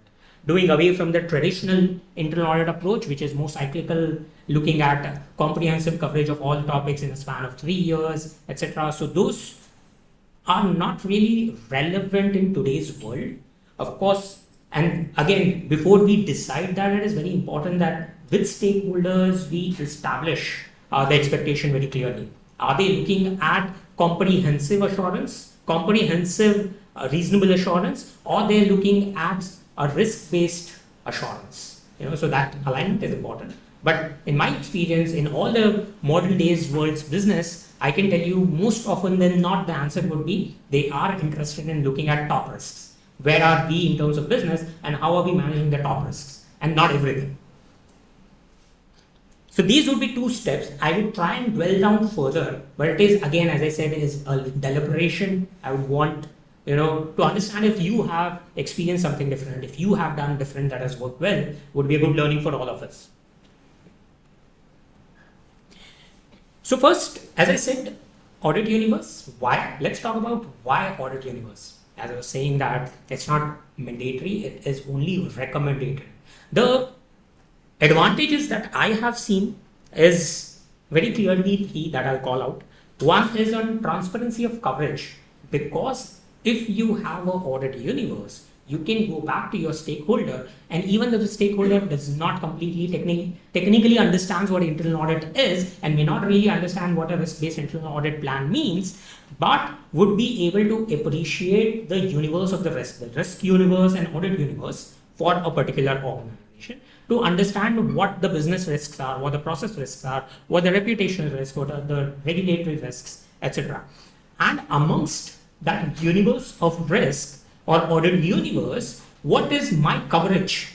What is my coverage in terms of, or a weighted coverage that I'm giving you the assurance on an annual basis? I think that measurement is something that will give a added assurance to your stakeholders, whether it's board or top management. Second is IA business knowledge. In my limited experience, I've seen that moment we get into defining audit universe, you have to actually get beyond something which is process, beyond something which is only regulatory or compliance. You'll have to understand what the business strategy is. You'll have to understand what the business objectives are. You'll have to understand what the critical success factors for attaining those business objectives are, which in a way integrates the internal audit function very well to the business. And when I'm talking about this point, I have made a very conscious effort in the last 10 years to make internal audit to be seen as business partner over a period of time. And I completely appreciate the point that Manoj mentioned during his presentation, that we still have to maintain independence, objectivity of the profession, that we have to, and it's not just in mind, we have to demonstrate show it as well. While doing so, the audit function should move towards business partnering. And when I say business partnering, it's not about making friends in business and overlooking some of the points. It only means more critically evaluating some of the finer points, some of the points which are business critical and generally may not fall under the ambit of the process audit. Maybe when I was doing the traditional audit, but now I know that if I'm not taking care of this aspect, there is a huge business implication. So that's business partnering for me. Third point is IS staff and skill, and I'm sure all of us who are in the profession of internal audit would appreciate that in last 10 years, the demography of the skill set which is required for internal audit has drastically changed. I no longer need people who understand accounting standards only. I no longer need people who understand debits and credits or the golden rules of accounting. So of course that is good to have. But today, in today's world, what we need from an internal auditor is lot more enterprising skill, lot more understanding the business, lot more understanding, appreciating the risk, lot more understanding the business objective, and then looking at what can be or what can go wrong, the typical what can go wrong analysis of all the business objectives, and then arrive at your risks, and then look at what can be the controls, then build your audit universe, and then look at those audit areas more critically. But the point I'm trying to say here is the staff, the skill set that we need has drastically changed. In fact, I'll go to the extent saying that soft skills are the new hard skills today for internal auditors. So my communication skill is no longer good to have. My report writing skills are no longer good to have. It is a mandatory skill. I can be a very good internal auditor, but if I'm not able to present my case in the relevant forum, I will not be able to drive the change that I want. And to make it happen for business, it's very important that we understand what is it that we are talking about. And that is where the business context, of course, remains important, but to be able to drive it through your persuasion skills, through negotiation skills, through your communication skills, through any interpersonal skills is as critical. So anyways, we have, I think, a dedicated session, which is the next session, which will talk about this topic. So I am excited to hear from Hiral on that. So these are three clear advantages that I see. Of course, there are more, but these are three that I want to call out of creating an audit universe.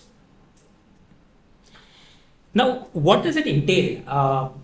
We did discuss what are its advantages, how can we approach creating an audit universe, but what does it entail in terms of what does it mean to creating an audit universe? So what is an audit universe? Audit universe is collection of potential audit activities to be performed by internal audit function. So it is my auditable universe. So set of topics in whichever format. So when I say format, it can be at process level, it can be at function level, it can be by org chart, it can be by, let's say, flowing from RECMs, so risk based, it can be in any form, but a comprehensive list of topics that I would want to look at when I am trying to draw down my internal audit plan. And it is made up of auditable entities, of course, process, systems, and activities, which basically means, so if there are essentially multiple business units that I am responsible for within the organization, my audit universe would be by each of these business units. And it cannot be at the organization level. So at the center of audit universe is always business. Okay. And again, as we discussed, yes. What? So, sure. Should be business Sure. So let's say I'm a listed company in India. I am a conglomerate. I have business in cement, steel, plastic, tires, etc. My audit universe will not be at the entity level. My audit universe would be at the business level. So I'll have absolutely. So cement will have its own audit universe. Steel will have its own audit universe, and it cannot be merged together. And why? Again, why? There's not something that is written anywhere, right? I'm just saying from my experience. And why? Because I have seen value. So today, for example, even in my current role, there are multiple business units as team sports that we run. And for each of the business unit, the business may be very similar in nature. So we are a digital platform. Okay, so that's the baseline for our business. But for each of our business, our target audience is different, our TG is different, our ticket size is very different, our business strategy is very different, our go-to-market is very different. So all of these factors make it very important that I have audit universe by each of the business units. And I cannot have, for example, an audit universe which is sitting at the dream sports level. It will be very generic and not so meaningful. So that's, of course, I'll be happy to hear more from any one of yours experience, but in my experience, it works better if you break it down by business. It has its advantages. Does that answer your question?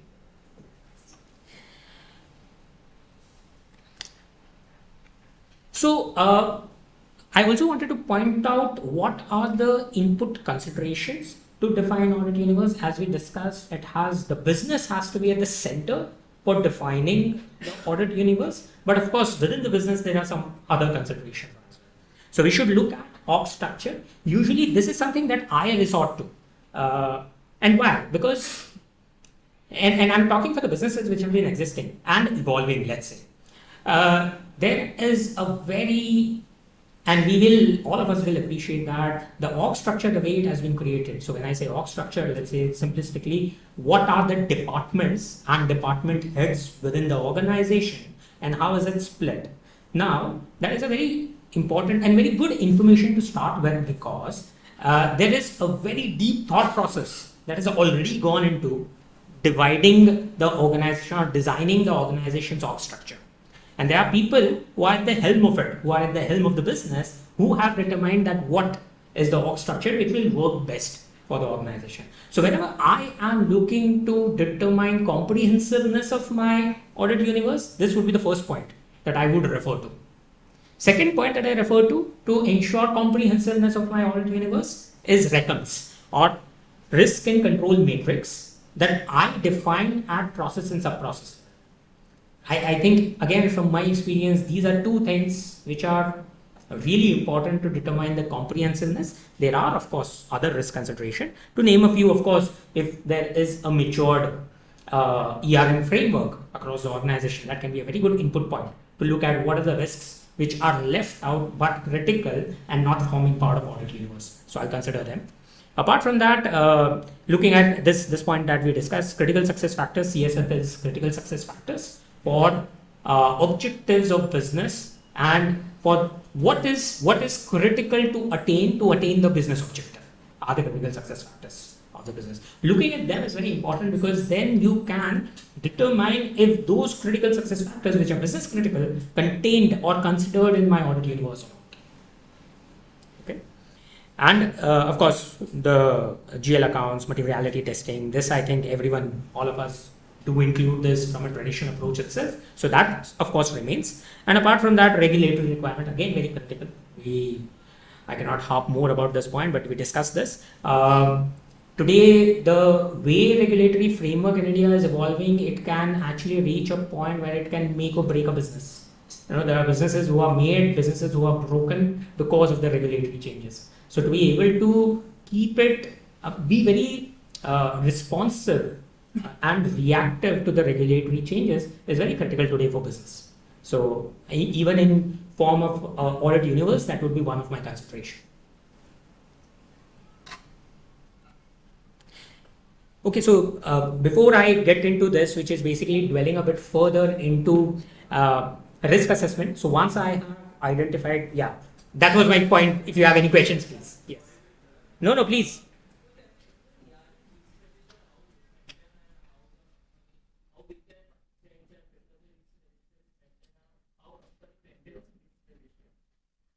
So, are you talking from a perspective of industry? So, I am an employee in the industry, or from your practice perspective?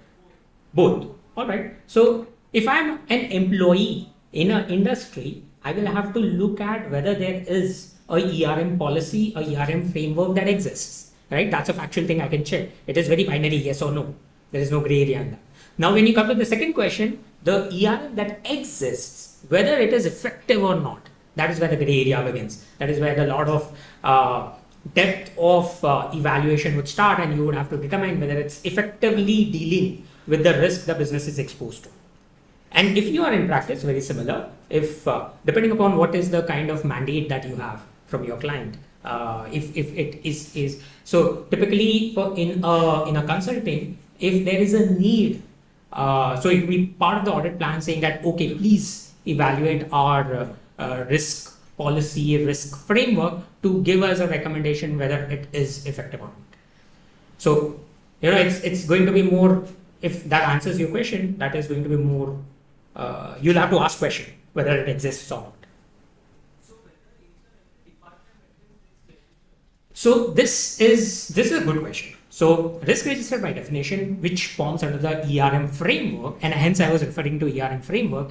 ERM framework basically determines how or what level your risk registers are going to be maintained at. Simplistically, if I can simplify the answer, there are two approaches to it: centralized, decentralized. In a centralized, which for example, in my case, we have a centralized function today. So my team is responsible to have organization-wide risk framework, and we collate centrally the risk register and then perform risk mitigation actions, of course with the help of stakeholders. But if it's a decentralized, for a typical large organization, it would be more decentralized, where you will have, for example, a risk champion sitting in HR function, a risk champion sitting in finance function, a risk champion sitting in marketing function, and there you would have a decentralized approach of maintaining a risk register, which at some level, so I'm assuming there is a structure which is already in place, and there would be a CRO.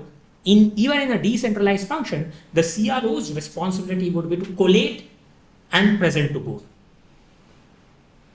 Yeah. All right, sure. Yeah, please. So is it like if the company doesn't maintain such a register, we have to expand our platform at that point of time? Expand your records. You're saying expand? Yeah. Go more deep into the particular area. Or if we are getting a comfort to that risk register, sure, can we just keep that area particularly aside and move and take it to other areas? Or is it giving an assurance that the risk register is maintained? So you're saying if a company has records defined, would that be good enough to qualify as risk register? Is that your question? No, not at all.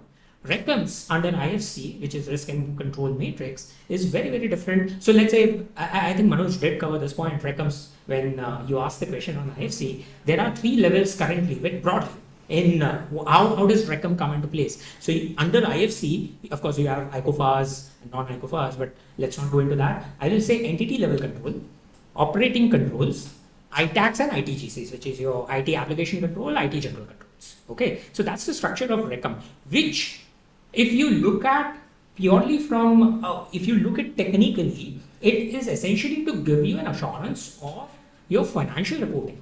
Largely, so ICOFAR is pure financial reporting. It says, okay, what are the risks in your, that you are controlling through your financial controls. So there cannot be any material misstatement in the financial statement.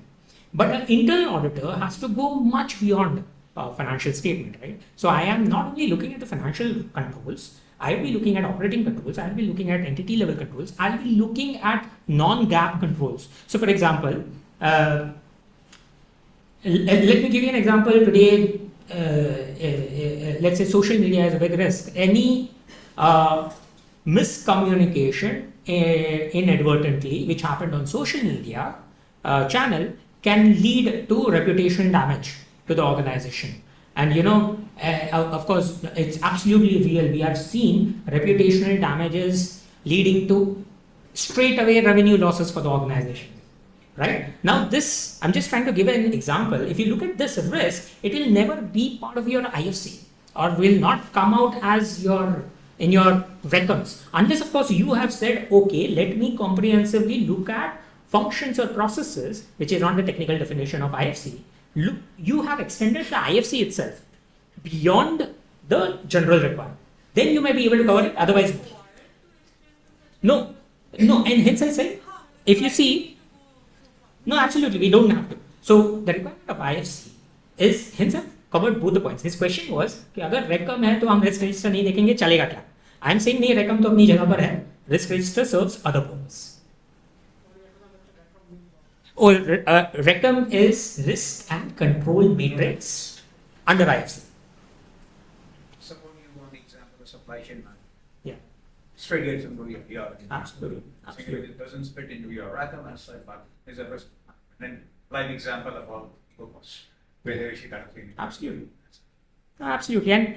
And that is why, we have to look at, while this is not an exhaustive list again, but we should look at all the parameters where business is trying to cover, or at least highlight what the risks are, which will give you a perspective of completeness or comprehensiveness of your audit universe.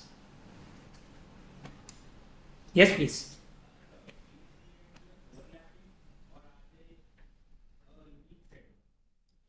No, so of course everything would be overlapping because we are talking, as I said, when we are looking at audit universe, the business is at the center of it. When we are talking of one business unit, you would see the critical success factors has to be necessarily factored into the risk register. Most of the risks that are formulating in the risk register may be triggering from IFC or risk and control matrix, for example, when you're talking about the process risk. So of course there is going to be an overlap, a lot of overlap. But again, I like the question that you've asked, because one of the endeavors that we are trying to do today, break the siloism of risk, audit, compliance, and make it integrated. So what happens is, then I don't have to look at, so what are the risks in the risk and control matrix? Now what are the risks in risk register? What are the risks in emerging from my business strategy? Because I am looking to integrate everything across the organization, we are able to speak one language of risk. So a single definition of risk or risk universe is what is considered even by internal auditors, even by risk managers, and even by compliance leads. Does that answer your question? Okay. So moving to next section, again, not something that I don't want to make it technical, but I think this is something that all of us can very easily understand. And now the journey that I'm talking about is, we have defined the audit universe. From audit universe, I want to move to my risk-based internal audit plan. So for myself, I'm able to assure myself that I'm covering enough and adequately before I give this assurance to my stakeholders. Okay. So I will look at initial risk assessment that we'll have to perform basis the audit risk universe. There are going to be categories of risk. Okay, so typically 3 categories of risk that we will split our gamut of risk into: strategic risk, tactical risk, and operational risk. Strategic risk is absolutely long term. There are external factors. So it can be regulatory, it can be change in regulation, macroeconomic factors, global economic factors that are impacting us. All of them can be a strategic risk, and these are difficult problems to solve, but then nonetheless you have to solve for it. Okay. Tactical risks, which are more medium term, can be at project level. If there are longer projects that happen in the business, it would be at that level, and how are we managing proactively those tactical risks. And operational risks. Operational risks are absolutely the day-to-day risks that the business faces. So these are 3 categories of risk. I would, from my audit universe, first determine where, as an organizer, what is my risk profiling as a business, which would be at these 3 levels: strategic, tactical, and operational. Tactical is something which is neither day-to-day and not as strategic. So it's like, yes, so we use a lot of sports analogy in our business. So let's say I am preparing for a World Cup for the cricket team that is going to happen, and I am looking at new players to see who are the talent who can make us win the World Cup. That's my strategic approach. I am, on the ground, the batsman is trying to tackle the swing that's happening, and which is your operational risk. It's day to day, then and there. Tactical is something, okay, in this particular series, what is it that we can do? I look at strengths and weaknesses of the opposition. If it's a bilateral series, let's say, I look at their strengths and weaknesses and I say, okay, what do I have with me which can counter this? So tactical is something which is more medium term but has a business objective to it. All of these, of course, have business objectives attached to it. All the three risks. So this is something which is an interim step which will help us gauge the risk profile of the business for which we are trying to solve for. So business, from an audit universe, if I want to make a journey to audit plan, I need to understand the gamut of risks that I'm managing. So that is why this interim step. As next step, once I know what my audit universe is, once I know what my risk profile is, I would follow some very simple steps to arrive at what should be my focus area or what are the topics that I would select for performing audit. Now, of course, each of these steps are very, very detailed. I have tried to summarize it just to not make the topic go into another direction, because a risk-based internal audit is a topic by itself. And there are many publications. Of course, there's ICI publication as well. So anyone who's kind of really interested to understand how a risk-based internal audit works, I will encourage to read that publication. It's a good thick book and will take us back to our studying days. But yeah, would be able to. So just I'll try and give a sense of what and how audit a risk-based internal audit plan would be arrived at from Audit Universe. So Audit Universe, risk identification that we discussed in the previous slide, risk prioritization and risk rating. This is important because not, for example, all the strategic or tactical or operational risk I can solve for. There may be some strategic risk. Let's say I'm looking to expand my business beyond my domestic geography. Now that is a business strategy and I'm trying to expand not for risk management but for revenue maximization. So top line expansion is my objective and hence I'm trying to expand outside of my domestic geography. Now I will have to identify if there are strategic, tactical or operational risks in that business objective. If not, it may not really qualify as, I may not want to look at, ठीक है आप कर लो ये चीज, जब expansion हो जाएगा, then we'll come and audit, was everything okay or not. So that is the kind of consideration that I'm trying to point out that we should do in terms of risk prioritization. What is not all the risks that we will be able to cover in the audit universe. Hence risk rating or risk ranking, which basically means very simplistically high, medium, low. And maybe depending upon what is my bandwidth, what is my capability, I may only focus on high for this year. Or I may say, okay, I want to do high plus medium. Or I may say, I have full bandwidth, I want to cover 100% of my risk universe, जो practically कभी होता नहीं. So that's risk prioritization. After that, you will have to, of course, look at, internally look at what are the controls, what are the existing set of whether IT controls or IT dependent manual controls or manual controls, which basically gives you a bit more assurance, which of course we'll have to do the effectiveness testing, which would have kind of either done in IFC or in my previous audits. And if I have a comfort there, that will kind of filter out some of the high risk areas, saying that, okay, this is high risk area, medium risk hai, but medium risk mein I have these controls which work fantastically well and I'm not worried about them. That straight away kind of goes away from my audit. Direct residual risk, again, sounds theoretical, but I can tell you this really works well. I have done this. Residual risk is a very important step to identify what is the current risk exposure of the organization and build that into your annual audit plan. That is simplicity. As I said, this is very simplistic version of what a risk-based internal audit is, but the journey I think the journey is half done as soon as we define a comprehensive audit universe and then begin this journey and come up with a risk-based internal audit. There's just a pictorial depiction of what I was saying earlier. I may not always have bandwidth of covering all the risks that the business is exposed to. And when I am doing a risk-based internal audit, I am able to look at a reasonable assurance on all the material risk the business is exposed to. And the residual risk is within the risk appetite of the business.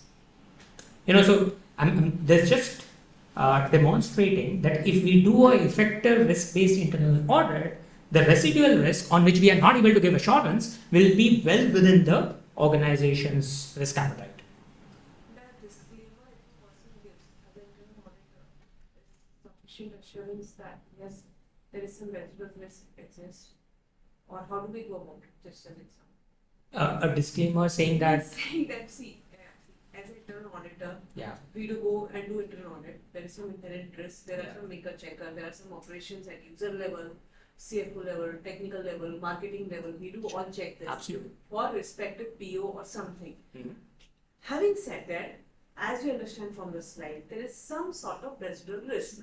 Right. So, as an internal auditor or as a person who is signing the report or part of internal audit, how do I save myself, save balance?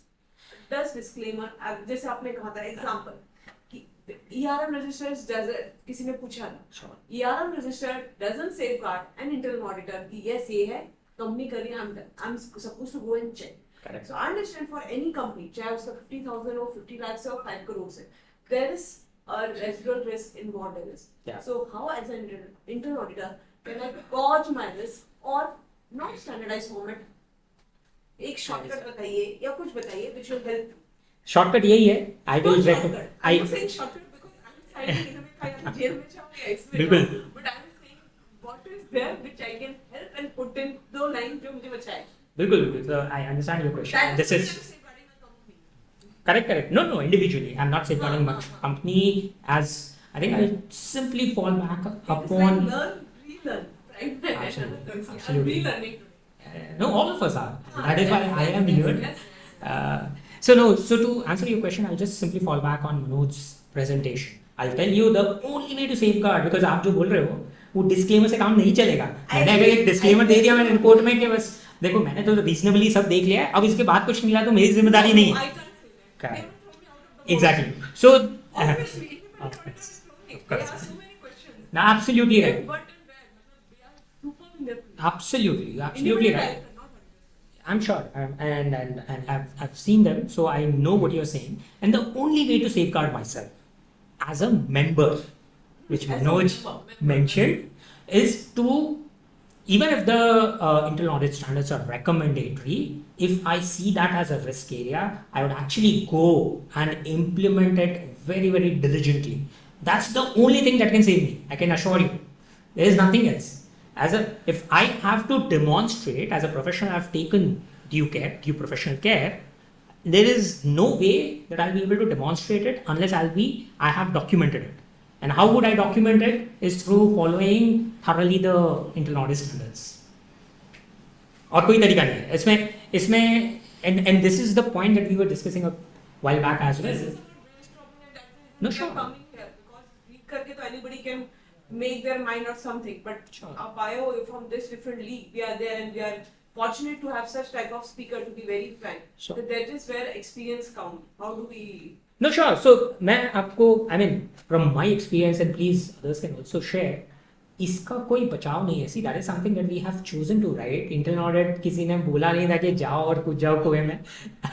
Of course. So all of us are. Taken myself at risk. Absolutely. Industry practice means I've Absolutely. taken a very major risk to come in this place and being here. Absolutely, and I think that is what we stand for. That is what our institute stands for. We are here to take accountability and not say कि ये मेरा accountability नहीं है. Now, when we are taking the accountability, we have to hence be able to demonstrate that I've taken all professional due care. If I'm able to do that, if I'm able to still deliver for the business, see, delivering for the business, my focus area today was how can I value add to the business.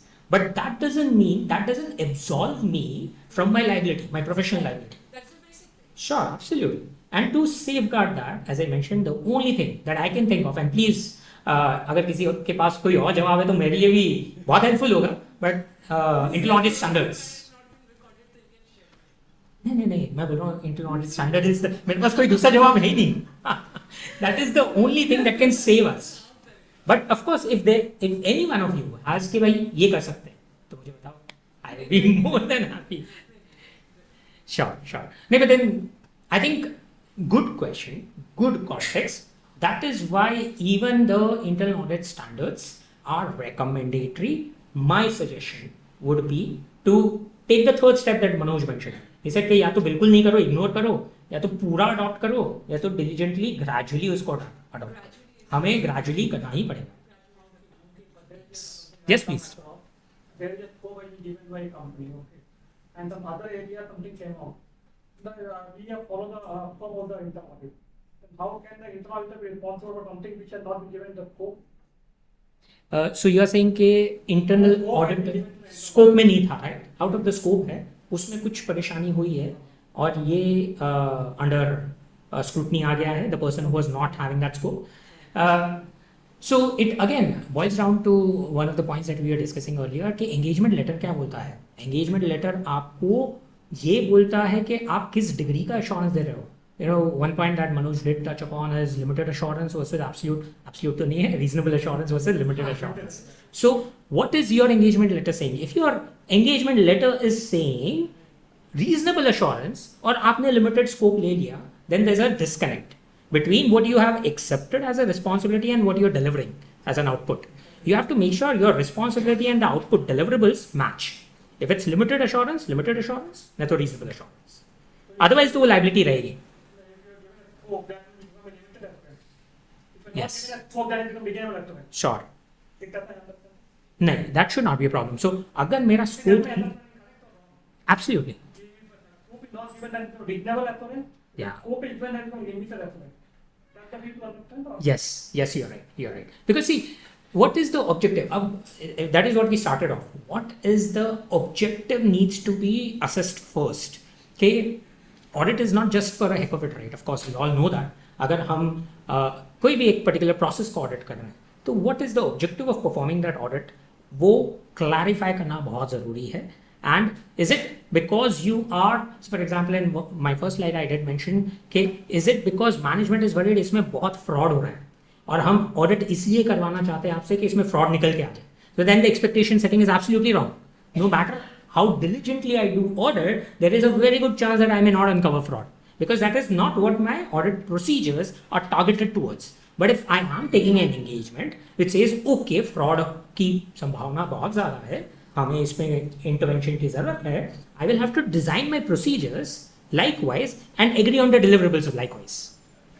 Yeah, all right, great. Okay, moving to next slide.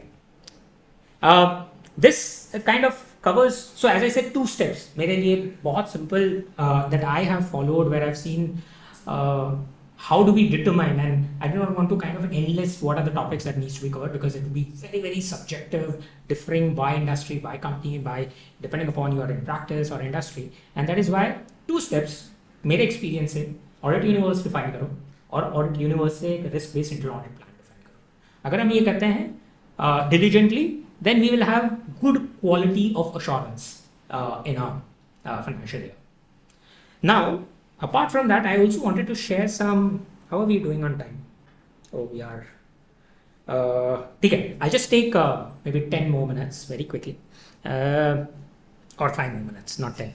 But I'll try and cover that is more important. I think agile audit at the very beginning, Murtuza covered this point where in his keynote speaker, he did mention that we are moving from a very traditional audit to agile audit, breaking down it into smaller auditable topics, which is very important. That is what I had also covered.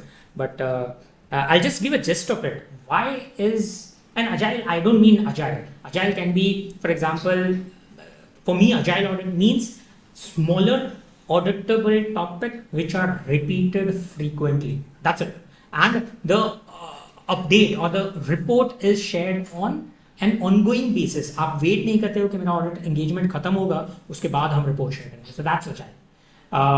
And why is this important? Because I have seen this takes a lot of interest from the stakeholder. अगर मेरा एक audit है जो 2 महीने चल रहा हो, तो imagine the kind of mindset the process owners will have, the department head who is getting audited will have. There is a lot of monotony that gets into it. Hence, having smaller, so I'm not saying कि audit मत करो. For example, if I'm doing a P2P, procure to pay, now it's आप उसमें से बोल दो अच्छा media हम अलग से कवर करेंगे, मीडिया का स्पेंड बहुत बड़ा है, IT स्पेंड्स हम अलग से करेंगे बिकॉज उसका एक नीश असेसमेंट लगता है कि आपने जो वेंडर सेलेक्ट किया वो अच्छा था, नहीं था, बुरा था. सो decide for a smaller topics, run those faster, give out the reports faster, ensure the actions are taken faster. That is agile. So in one of my recommendation was we should look towards moving that. Second point is, and this is very important, most of the time when I've been interacting with some of the internal auditors, I do see they do not have a very strong mechanism of capturing what are the emerging trends and emerging risks in the business that they are associated with. So having an eye always on what the emerging risks are, and the sources can be varied. It can be industry forums, it can be some of the publications, some reports. You see what is happening. Current affairs is a very good example of what emerging risks can be. But yeah, this is, I'll not go into detail, but yeah, very important that we have this factored in when we are reassessing or assessing our annual audit plans. Some of the other very quick points. First point, I think Manoj already covered, but there's just one element that I wanted to add, ATRs, which is the action taken reports. In my experience, I've seen whenever I've combined them with the KRIs, which is key risk indicators, and then keep monitoring it on a periodic basis, depending upon what your bandwidth is, so quarterly, monthly, annually. Even the annual monitoring of your KRIs, which is key risk indicators, is it going up, down, along with your action taken report, will really give you a good perspective on, because that sets the correlation between my recommendations, the internal audit recommendations that I gave, but hey, by the way, the recommendations are implemented completely, but the risk is still there or going higher, which means there are factors or there are aspects that I am missing as an auditor to look at. So that is one. Second is define a team structure. This is something that I spoke about. We will be talking about that topic as well, where we look at the new skill sets required going forward in internal audit. But one of the things that I have seen delivers a lot of value is moving to a co-sourcing model. Now, why co-sourcing model? It is very, very subjective, very depending upon the company to company, what is their kind of spend, budget, etc.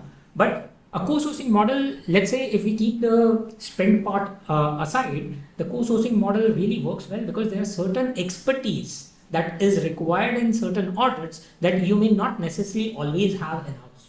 So for example, a cyber audit is not something that I may have today in my team an expert on, but that is something that I can solve for by having a co-sourcing model.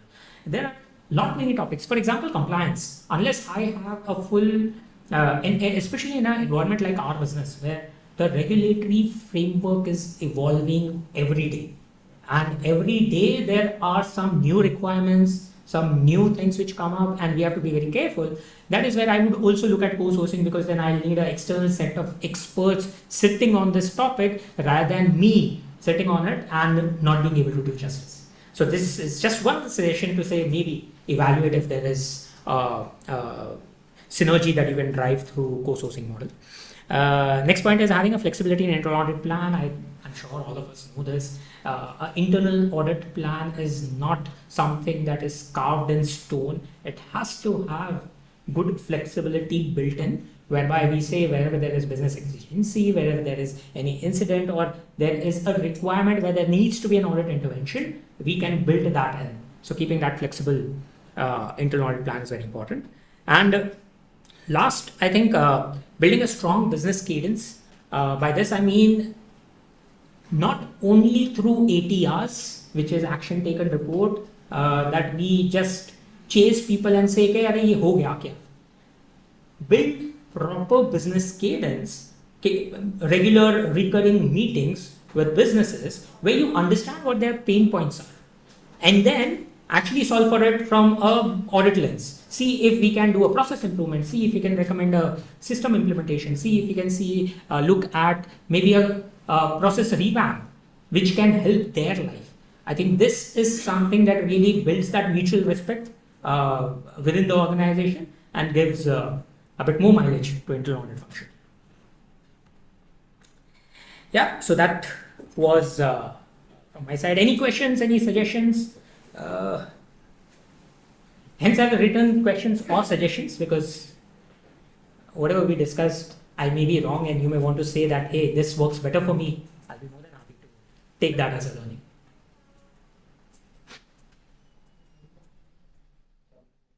Okay, perfect. Thank you.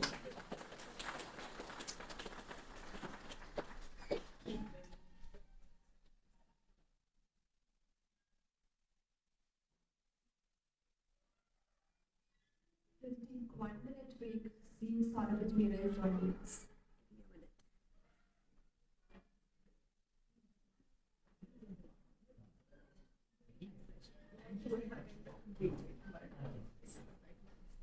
Thank you. And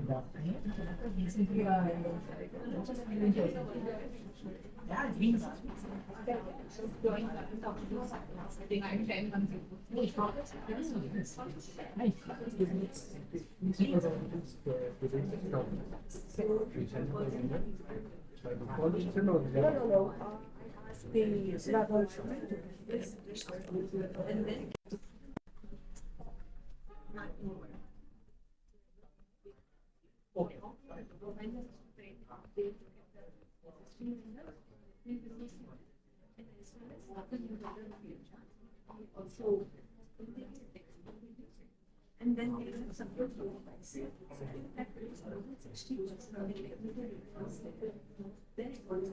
they need to ask. So we access numbers of Hiral's the student.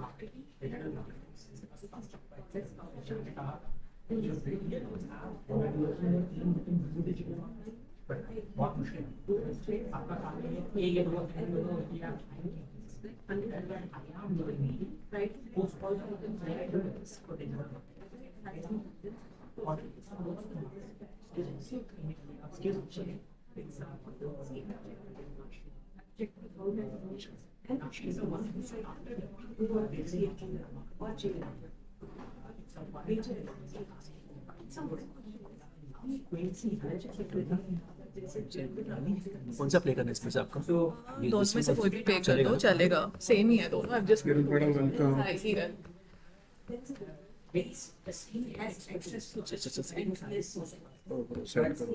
Set करा बाद में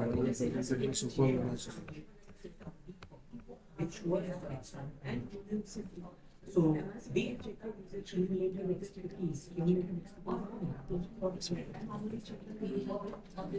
इधर ही खड़े रह के करना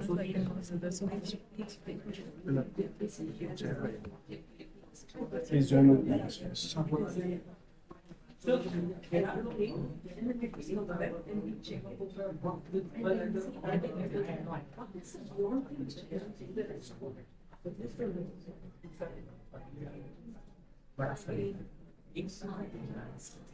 Yes.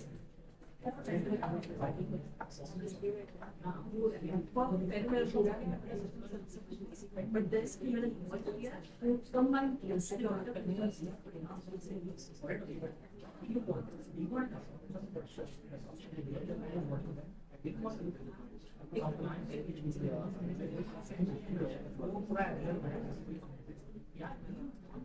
ये तो वीडियो डालना पड़ेगा, पीडीएफ सामने लाना पड़ेगा.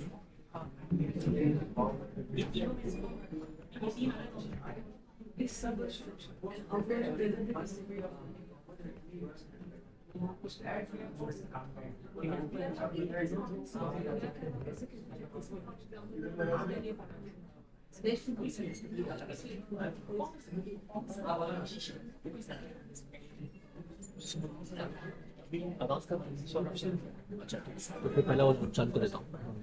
QR कोड ही रखना है. क्लियर कर रखो सबने. QR कोड बाहर से सबको अंदर बुला.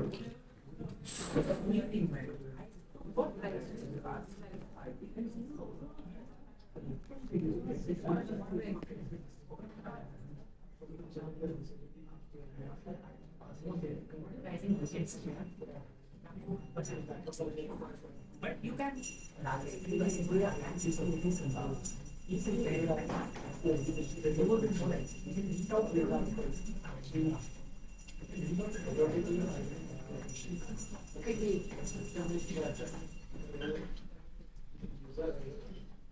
Good afternoon, one and all. So I welcome you once again in the final session of this program, Skill Required for New Age Internal Auditors. Friends, this year we at WRC are doing lot of things to empower all our members. In this series, we have planned a session for Startup Sphere at Geo Convention Hall, and that will be a very big program. So here I like to highlight some of the elements of this program. Whereas in Startup Sphere we will have Startup Tank, Tech Fusion, MSME Heart, and almost will be attended by more than 10,000 chartered accountant members on 27th and 28th June 2023 at Geo World Center. I request everyone, please register for the same. This is a very, very useful, networking oriented and value added program which we have scheduled. Apart from that, friends, I like to highlight that we have more than 167 branches, out of which 100 are own buildings, more than 8 lakh CA students, approximately 3 lakh 50,000 chartered accountant members. And you can say the legacy we have is really important for all of us, and that is why we should feel pride, and that is we have taken as our theme for this year. And we have done a lot of innovation under this theme, where P stands for perform, R for relearn, and I, that is innovation. And the barcode here we are showing is one of the part of our innovation. You can take in your mobile all photograph which we are taking here. You can receive in your mobile by scanning your face. Automatically your photos will be saved in your mobile. So first I like to inform, please take this barcode or QR code in your mobile. Second, friends, as we have presence in 47 countries across the globe, we are launching a very important series, that is Niryat, in which we are talking for the opportunities available in particular countries for our chartered accountant friends. So suppose recently we have done for UAE, now we are planning to have for South Africa also, then other territories. So I request everyone, please join in all the series of Niryat so you can get good opportunities in your bucket also. With that, now I request Amrita Sanghi ma'am to introduce the faculty of the session, CA Hiral Shah.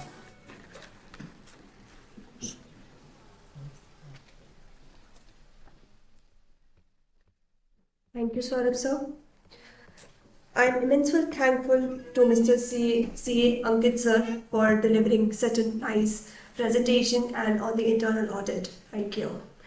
Now I would like to introduce Hiral Shah. So Hiral Shah is a chartered accountant with over 11 years of experience in internal audit and finance across consulting and industry. She has a diverse experience across different industries like media, technology, education, automobiles, and QSR retail. She is currently the head of internal audit at Tata, Starbucks, and has previously worked with Star India, the Walt Disney Company, EY, and Tata Motors. Her previous experience as a finance professional gives her the unique ability to understand the challenges faced by business and look at the larger picture. As a result of which, she brings a solution-oriented and pragmatic approach to her role as an internal auditor. Outside work, Hiral is a travel enthusiastic. She loves to explore new places and traveling rejuvenates her. So I like to call CA Saurabh Ajmera sir to present memento to Hiral ma'am. Well, we are the pride of our WRC, so we are presenting here.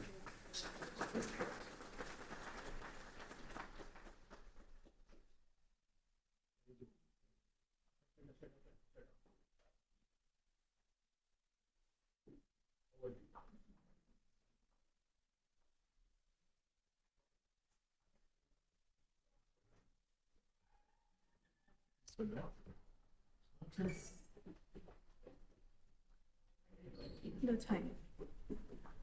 Good afternoon, everyone. So, it's been a long day. I know you guys have had 2 sessions already. And I wouldn't want anyone to sleep away or doze off. So let's make this an interactive session. It will not be a dialogue. We'll keep it as a monologue. Right?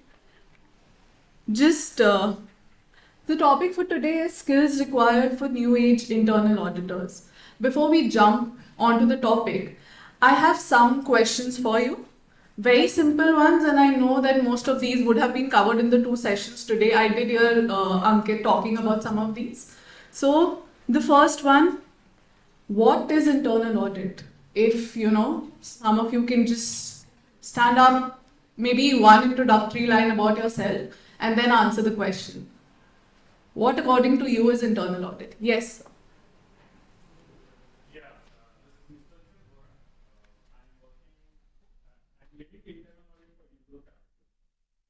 So, in terms of internal audit, it's an independent accounting function that looks at the processes within the organization and tries to review it with an independent lens. And he tries to give his recommendations, suggestions, improvement area, and also he has certain fiduciary responsibilities as well to meet regulatory requirements, to meet various standards in internal auditing. So that is all about Right. Right, very comprehensive answer. Thank you, and I'm happy to see someone from right behind answering this. Thank you so much. Anyone else wants to add to something that has already been said? Any more thoughts? Okay, we'll move on to the next question. How is internal audit function perceived in most organizations? Can someone answer that for me? What is the perception of a function?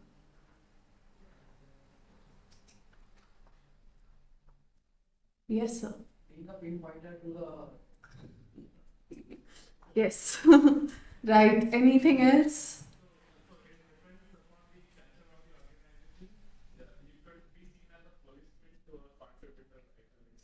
Right.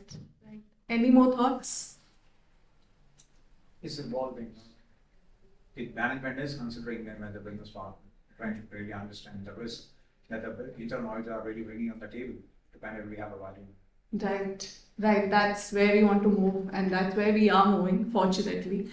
So, yes, we are known as fault finders, we are a cost center, we are a business expense. But is that what we are? It's basically an assurance that everything is going on fine. Control is within control. Right. Or there are something which we can improve. Right. All the 3 things. But what does management feel? Right? Though we are giving an assurance, we are value adding, but management still feels that, we are a cost center, we are a business expense, we are fault finding, people who come and find faults. Is it because we are not doing enough? The answer is yes and no, both, I would say. I think the inherent nature of our role conflicts with human nature. Nobody likes criticism, right? Even if we are giving constructive criticism, people won't like it. And that is why people find us as fault finding. The other part to it, I think there's a lot more that we can do. And there's a lot more that people want from us, management wants from us. And that's something that we'll delve upon in today's discussion. Moving on to the next question. Who are internal auditors? Who are we? We know what we do, but who are we?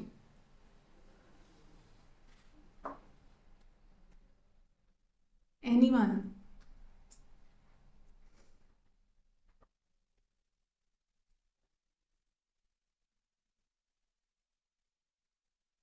Anyone, it's not that tough. Who are we? We are chartered accountants, we are IT professionals. Who are we?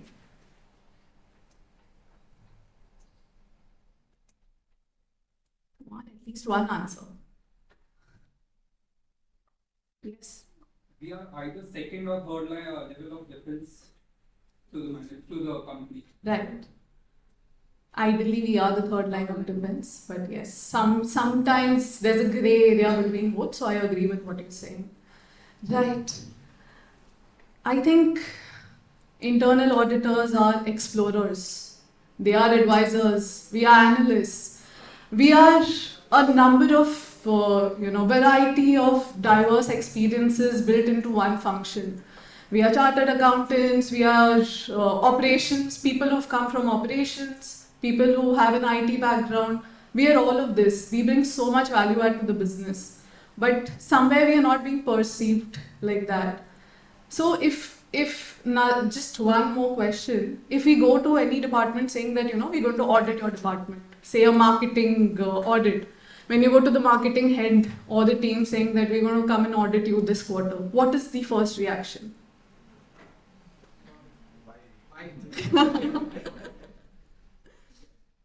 Right. So nobody is happy. We are here to help. We are trying to give solutions, giving value add. But why are people not happy, knowing that they're being audited, right? They're either scared. They're just like, oh no, why now? We have this business exigency. We can't do this. Maybe later. We don't have time. That's the first reaction we get. How can we change all of this? So, how is internal audit and its role changing? This is how the role of internal audit has evolved in the last 5 decades. Earlier, we were just doing compliance audits, ensuring that the processes are compliant to the regulations, whatever processes have been built are in compliance. We had a cyclical approach. Every year, we would try and cover a few processes, and over a period of say 3 years, we will try and cover all processes. Right? After that, we moved to a system-based audits because we realized the importance of system controls. So we started doing end-to-end audits, including these systems completely. But we were still following a cyclical approach. We had an audit cycle. Yes, you have to cover, say, a high risk twice in 3 years, medium risk once in 3 years. That is the kind of approach that we were still following, and I would say some of us are still following the same approach now. Next, we moved to risk-based auditing, and Ankit did touch upon that in the discussion. I think risk-based auditing came in when our cost started being questioned. The kind of money that we were spending on audits, that started being questioned, and we had to find a solution there, right? So we moved to risk-based auditing. We started categorizing processes based on risk as high, medium, low, and according to that, we would pick up auditing. And that is where we are even today. So we are at risk-based auditing. We've evolved from doing constant audits every year, picking up some area, say a procure to pay. You want to pick it up every year, even if you've got a medium report, a green report last year, why do you need to pick it up this year, right? Because the risk over there, you are seeing there are adequate controls. We spoke about residual risk. If there are adequate controls, the residual risk is low. Then probably you should look at some other area which is not touched upon earlier. So now we move to a risk-based auditing. But what is the requirement from us? Now, then it came partnership. Partnership with management to achieve the common goal of the business. So yes, we as internal auditors are being, someone said, second and third line of defense together. I agree, because you have to work very closely with the second line of defense to ensure that the company's objectives are being met.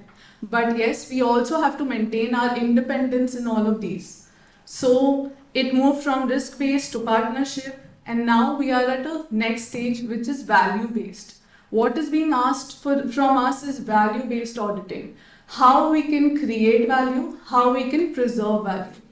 So value preservation is nothing but ensuring that we're doing all our regular audits, we are looking at internal controls, we are looking at compliances. But the remaining ask is the value creation. When there is any kind of finance transformation, mergers, acquisition, any kind of enhancement in the processes, any changes, we are being asked to look at those and give our comments on it, so that it's not that the work is done, then you come and audit it.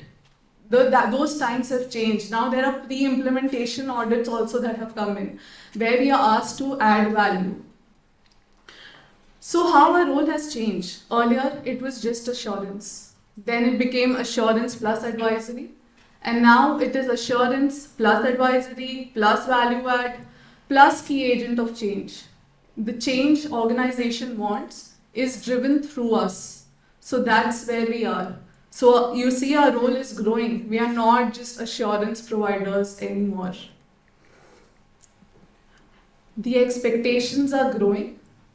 It's not that the expectations are changing, they are increasing. We are being loaded with a lot of expectations, and this is the time where we have to change. There's a paradigm shift in expectations. Earlier it was hindsight, post-mortem audits. Our review periods were dated 1 year ago. If we are starting an audit in, say, April, we would look at, because March would not be closed by then, we would look at typically calendar year of the previous, Jan to December. And our audit gets over in another, say, 3-4 months. So imagine in June, we are giving a post-mortem of what happened in Jan to December of previous year. So from hindsight, it has moved to insight. Give us insight on what is going wrong at a real-time basis. This is where data analytics plays a role, and we'll talk about it more in detail. But our role is moving towards foresight. And what is foresight? It's looking at forward-looking audits, emerging risks. So board wants us to look at the emerging risks and then to give us solutions for that. How the business landscape is changing, you look at that and you tell us what is the risk that will come out of those changing business landscapes. So we are supposed to anticipate the risks and the opportunities and help accelerate the growth of the business. So that is where our role is changing. We are being asked to become strategic partners and not just auditors. That is the biggest change. You would hear someone who's been a part of the industry would generally hear that the ask from the management is you become a strategic partner. Don't just tell us this is the mistake, this is the fault, but you become a strategic partner, help us grow along with the business. Right. Though I touched at the high level, things of how businesses, how internal audit is changing. This is one in a more detailed manner where I want to talk about how every area of internal auditing is changing. So on the left hand side is where we are now and right is where the future lies. One is we spoke about cyclical and regulatory compliance. We've moved from there. We've started looking at emerging risks. Audit planning. So Ankit did touch upon it. We do make risk-based auditing plan, but now our auditing plans have to be more agile, more responsive to disruption and flexible to meet the strategic objectives of the business. We used to always look at more of manual controls, but now manual controls are changing. Our audits used to be based on samples, like right for transactions, we would look at 25-30 samples. For monthly, we would look at 2 months. Now the ask is to look at 100% coverage and not just sample coverage, because in, say, lakhs and lakhs of transactions, how do we justify looking at 25 or 100, right? Audit reports are changing. We used to write lengthy reports, detailed observations, recommendations, action plans. The audit reports are changing. Now they want to look at more graphical reports. All reports are becoming BI-enabled reports, if this is how the industry is moving. Earlier, our expertise was audit. We need, as was mentioned earlier, we need to know the auditing standards, accounting standards, golden rules. But no, now expertise is not audit. You would see a lot of MBAs, non-CA background people also coming into internal audit, because internal audit does not need you to know only the standards. It's common sense. It's a lot of different things that come, and when we talk about skills, we'll add to that as well. Audit frequency is changing. Earlier, we used to do max to max quarterly. Once in 2 years was the norm, or once in 3 years. Sometimes we would do quarterly audits for, say, a function like a revenue assurance. In a bigger organization, it might be a quarterly audit. Now it is continuous monitoring. Real-time audits is what is being looked at. Is this the future? I would say no. Some organizations have already implemented this change. The future is already here. It's just that some of us need to play catch up now and try and move there. But yes, the future is here. Are we ready for the future? Do we have the necessary skills for the future? I'm not sure. We do need to upskill ourselves. So yes, coming to the topic of today, skills required. Now, we've spoken a lot about how internal audit has changed, how our roles have changed, what is perceived, what we want people to perceive us as. So what skills, maybe, I think it's an easy one, right? I'm sure there'll be a lot of people who would want to answer what skills are required for us to bring this change. Yes, sir. People are moving from, as you said, traditional sample-based auditing to a more continuous model. In fact, now it's more of a talking of AI-based auditing environment, whereby there's a complete automation and that kind of skills and having that kind of vision and IT skills would be required. Right, IT skills primarily. Yes, I agree. What more? More of analytical skills, especially when you read about using the BI enabled thing. So today, nowadays, the management doesn't want longer technical reports. Management just after them go, you present us the report on BI with the graphs and everything. Then later on to the stakeholders, you can present the regular reports which you are presenting. But they want it in a summarized form. Right. Yes. Anything else? So we heard analytics, we heard IT. Soft skills. What kind of soft skills? How do we approach, how do we go with them, and definitely different departments. It consists of analytical also and soft skills. Okay. Right. I think what Ankit covered actually is deeper Yeah. knowledge about the business. Yes. Because that's a very critical element now, getting more specialized into the sector or the industry, understanding the company, geopolitical risks, compliance risk across, all of that kind of factor gives you an understanding of the full side of the auditors. Right. I think absolutely. In fact, that's the first point on my slide. So thank you for covering that up for me. But yes, what more?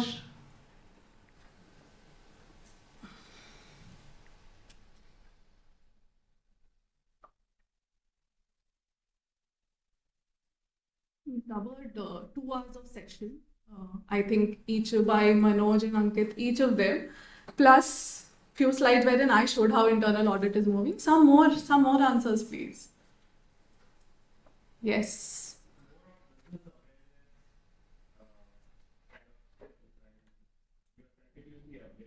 Right. Right.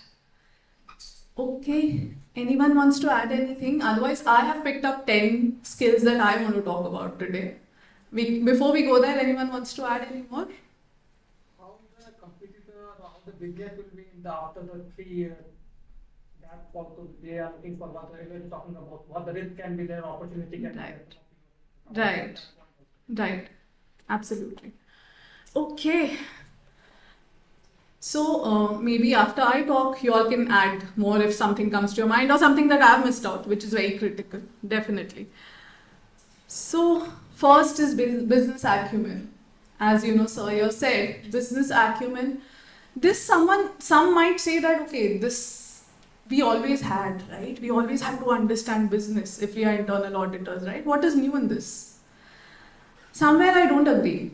There is a difference between understanding processes and understanding business. If we need to become a strategic partner, we need to understand business. As Sir here said, we need to understand where the industry is moving, where competition is moving, how the organization goals are going to be set, what are the KPIs for the organization as a whole, and then evaluate what could be the risks in achieving those KPIs, in achieving those goals. So business acumen right now in today's world is the biggest skill required for us. And this is a skill that, we need to adapt quickly. And that's where my second point comes. Agility and adaptability. We are internal auditors. We won't stick to one industry, right?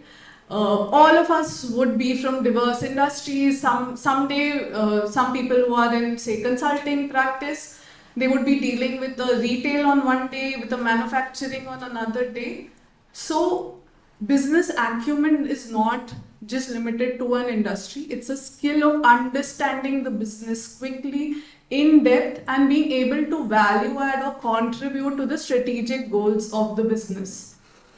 Agility with the ever changing world. We are in a world which is changing so rapidly. After COVID, I think it's an accelerated change. Everything is changing, right? With this, we need to change ourselves also. I don't think there was so much talk about AI, ML, data analytics in internal audit since 3-4 years ago. We were talking about data analytics. We were not talking about AI, ML. How internal audit as a function has also changed so much. So we need to get adaptable. So adaptability is a big skill that we will need now. Next is critical thinking. Now, what is critical thinking? There is so much that is aware. Understanding the processes, analyzing data, thinking through what can go wrong, presenting it, substantiating it by analyzing the data, and then actually presenting it to the management. That entire process of critical thinking is something that we'll all have to develop now. That is where I was saying that, it's not just limited to chartered accountants. Critical thinking and things like this are taught in MBA schools, right? There are a lot of MBAs who've come into this field now. Problem solving. We are problem solvers, right? Now, if you go to management, earlier till few years back, it was you would go with an observation, a recommendation, and then management would have their action plan. But now we need to solve the problem. We don't just recommend based on some understanding of how business works. We need to understand that particular organization, what is the problem for that organization, and solve for it. That's why my next skill also plays a role is root cause analysis. I think this is the biggest thing for us, wherein we have an edge over others. If we get into in-depth root cause analysis, it will give us an understanding of what the issue is. Initially when you look at an issue, you may think it is X, but after root cause analysis, it comes to a Y, and that changes completely. I'll give you an example. User access rights management, right? That's a very common thing that we pick up for any audit. If you're looking at any audit, we'll look at the system, we'll look at whether user access rights are being managed properly in the system or not. Now, we were doing a testing of this similar thing. We found an issue that user IDs were not being terminated on a timely basis. Very common issue again, right? In most organizations, we find this. So when we went to IT said, HR does not give me information, so I'm not able to deactivate user IDs. When we went to HR said, I sent the information, IT is not doing it. It's not my mistake. Blame game. That's what happened with us. We deal with it every day. But yes, so then after multiple rounds of discussion, and this is a point of sale POS system that I'm talking about where we found this. So after multiple rounds of discussion and after getting both HR, IT, everyone together in the same room, we understood that how POS was configured was that if an employee is transferred from one region to another, say transferred from west to east, POS was creating a separate user ID in east for that employee. So when the HRMS system was pushing the exit information into POS, it was just impacting the last region where the user ID was active. It was not impacting the other regions. So say in this, for example, there's an employee who's moved from west, east, and now in south, and he's resigned, he's moving out. So that deactivation information will just hit the south, the last region's user ID. West and east would remain open. Did we even think at the beginning that this could be a root cause? We would have just given a recommendation, IT, HR, work together, solve this problem, streamline the termination process, all of it. Would this solve the problem? It would not. We would have a similar issue in the next audit. This is a reason, we don't do very in-depth root cause analysis is also a reason why we have repeat observations. And audit committees, and if some of you all have faced audit committees are very, very particular about repeat observations. In some organizations, it's a norm. If it's a repeat observation, even if smallest number of instances, it becomes a high risk observation. So how do we reduce this? And I have had instances where management has come and asked me, why is this repeating? Why did it not get rectified earlier? It's because earlier the root cause was not identified. We just gave a recommendation looking at the top of the jar, not getting into in-depth, and that's the reason we were not able to solve for the problem. That's where root cause analysis plays a very, very important role, because people want us to be problem solvers, not just problem identifiers. Next, I know a lot of people said knowledge of IT environment, IT risks. Why? Because we can't do without systems. Everywhere there is systems. We need to know IT. Gone are days when there were separate business process auditors, separate IT auditors. And whenever there was an issue, a business process auditor, you ask him anything about systems, he would say, I'll have to ask my IT counterpart. I don't know. You can't have this answer anymore. You don't need to be an IT auditor. You need to understand the IT systems, IT environment, and the risk. You need not go and audit it yourself, but that understanding is something we cannot do without in today's world. Yeah. Analytical skills. We spoke about analytical skills. Yes. Something that we want to talk about is understanding of data sets. Data is everywhere. Everywhere there's so much data. People want insights, they want foresights. How do you get that? How do we understand data? There's so much data, we need to know what tables will work for us. The data needs to be cleaned up. You need to make sense out of that data and finally then give it to analytics. Your coder is not going to do all of the pre-work for you. It is we as internal auditors where we have to make sense of the data, understand the data sets, understand what we want as an outcome, and then explain to the coder. The coder just does coding. So it's okay not to know the coding for the data analytics. You need to know everything else, what you want from the data analytics. Proficiency around new technology. People talked about AI, ML, there's RPA, there's data analytics. Do we know about all these technology? If not, it's time to know them. We should know how this technology is being used across your company. If it's not being used, which could be a case at a lot of places, right? We do hear of them, but they are not being used. We should also look at how we can suggest such change. We are change drivers, right? We are change agents. So how do we bring about such a change in the organization? How do we change our internal audit function? How can we add more value? Maybe by adding some of these technologies. Digital IQ. What is digital IQ? Is it enough to have a LinkedIn, Instagram presence? No, right? When you go to your senior management, the C-suite, you should be able to talk everything digital with them, at least to some level. Maybe not the jargons in there, but you should be able to talk digital with them. They are our main stakeholders. We should be able to interact with them. That's the credibility we are building for ourselves, that we know, though we are not core IT people, we know what's happening. You can't fool us, right? I think IT is a very gray area where IT teams will just use jargons to shoo away internal auditors. We can't let that happen anymore. It's very important to know, be updated about everything digital that's happening in the world. Last, ability to challenge the status quo. How will we bring change if we just accept things, right?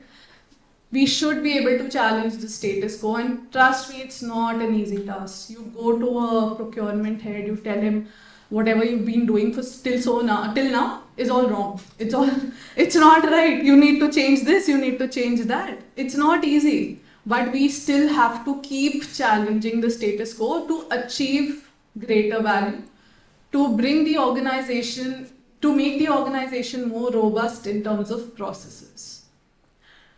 You would see that, out of 10, I have chosen 4 IT skills.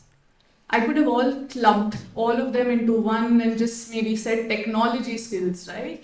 Why do you think there's so much emphasis on IT skills?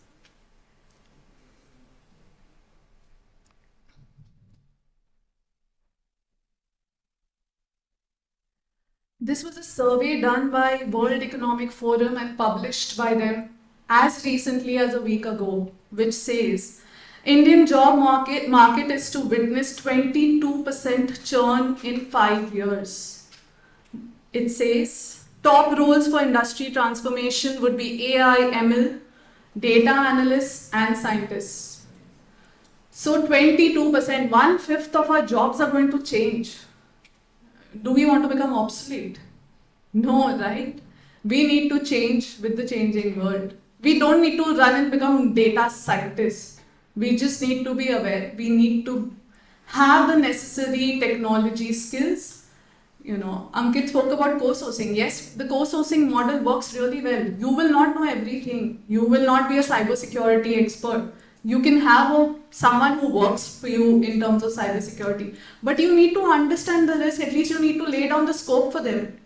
You need to tell them that this is where my organization... See, when you're part of an organization, I think before starting an audit, you know where the risk lies, where the issues lie. If you're not able to understand the IT risk, how are you going to work with your co-source partners also, right? They are just going to come 1 month, try and complete the audit and go. That won't be the best value that you will get unless you are able to help them drive the audit with them. So yes, IT skills are very, very important in today's world. Did I miss out on any important skills?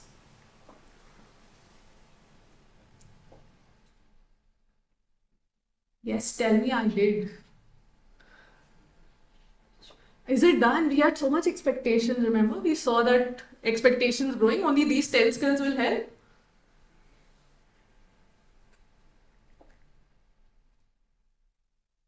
Anyone wants to add any more skills? I'm telling you I've missed out, definitely. Yes.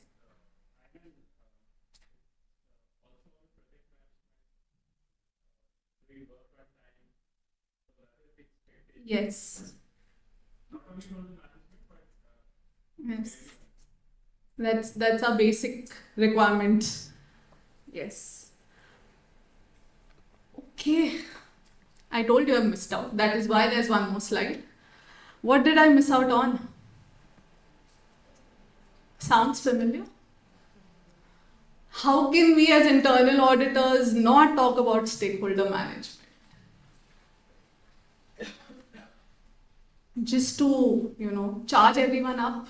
This was not what I thought of as a question, but who are our stakeholders? And someone new should answer. Sorry, I know. Thank you for the participation, but I would want other people to wake up too. Come on, simple one. ये तो books में भी है. कौन है हमारे stakeholders? Yes. Who else? Bankers. Bankers. Okay. Yes. Who else? Regulators. Yes. I don't know who said that, but yeah. Yes. People who were there. One answer at least.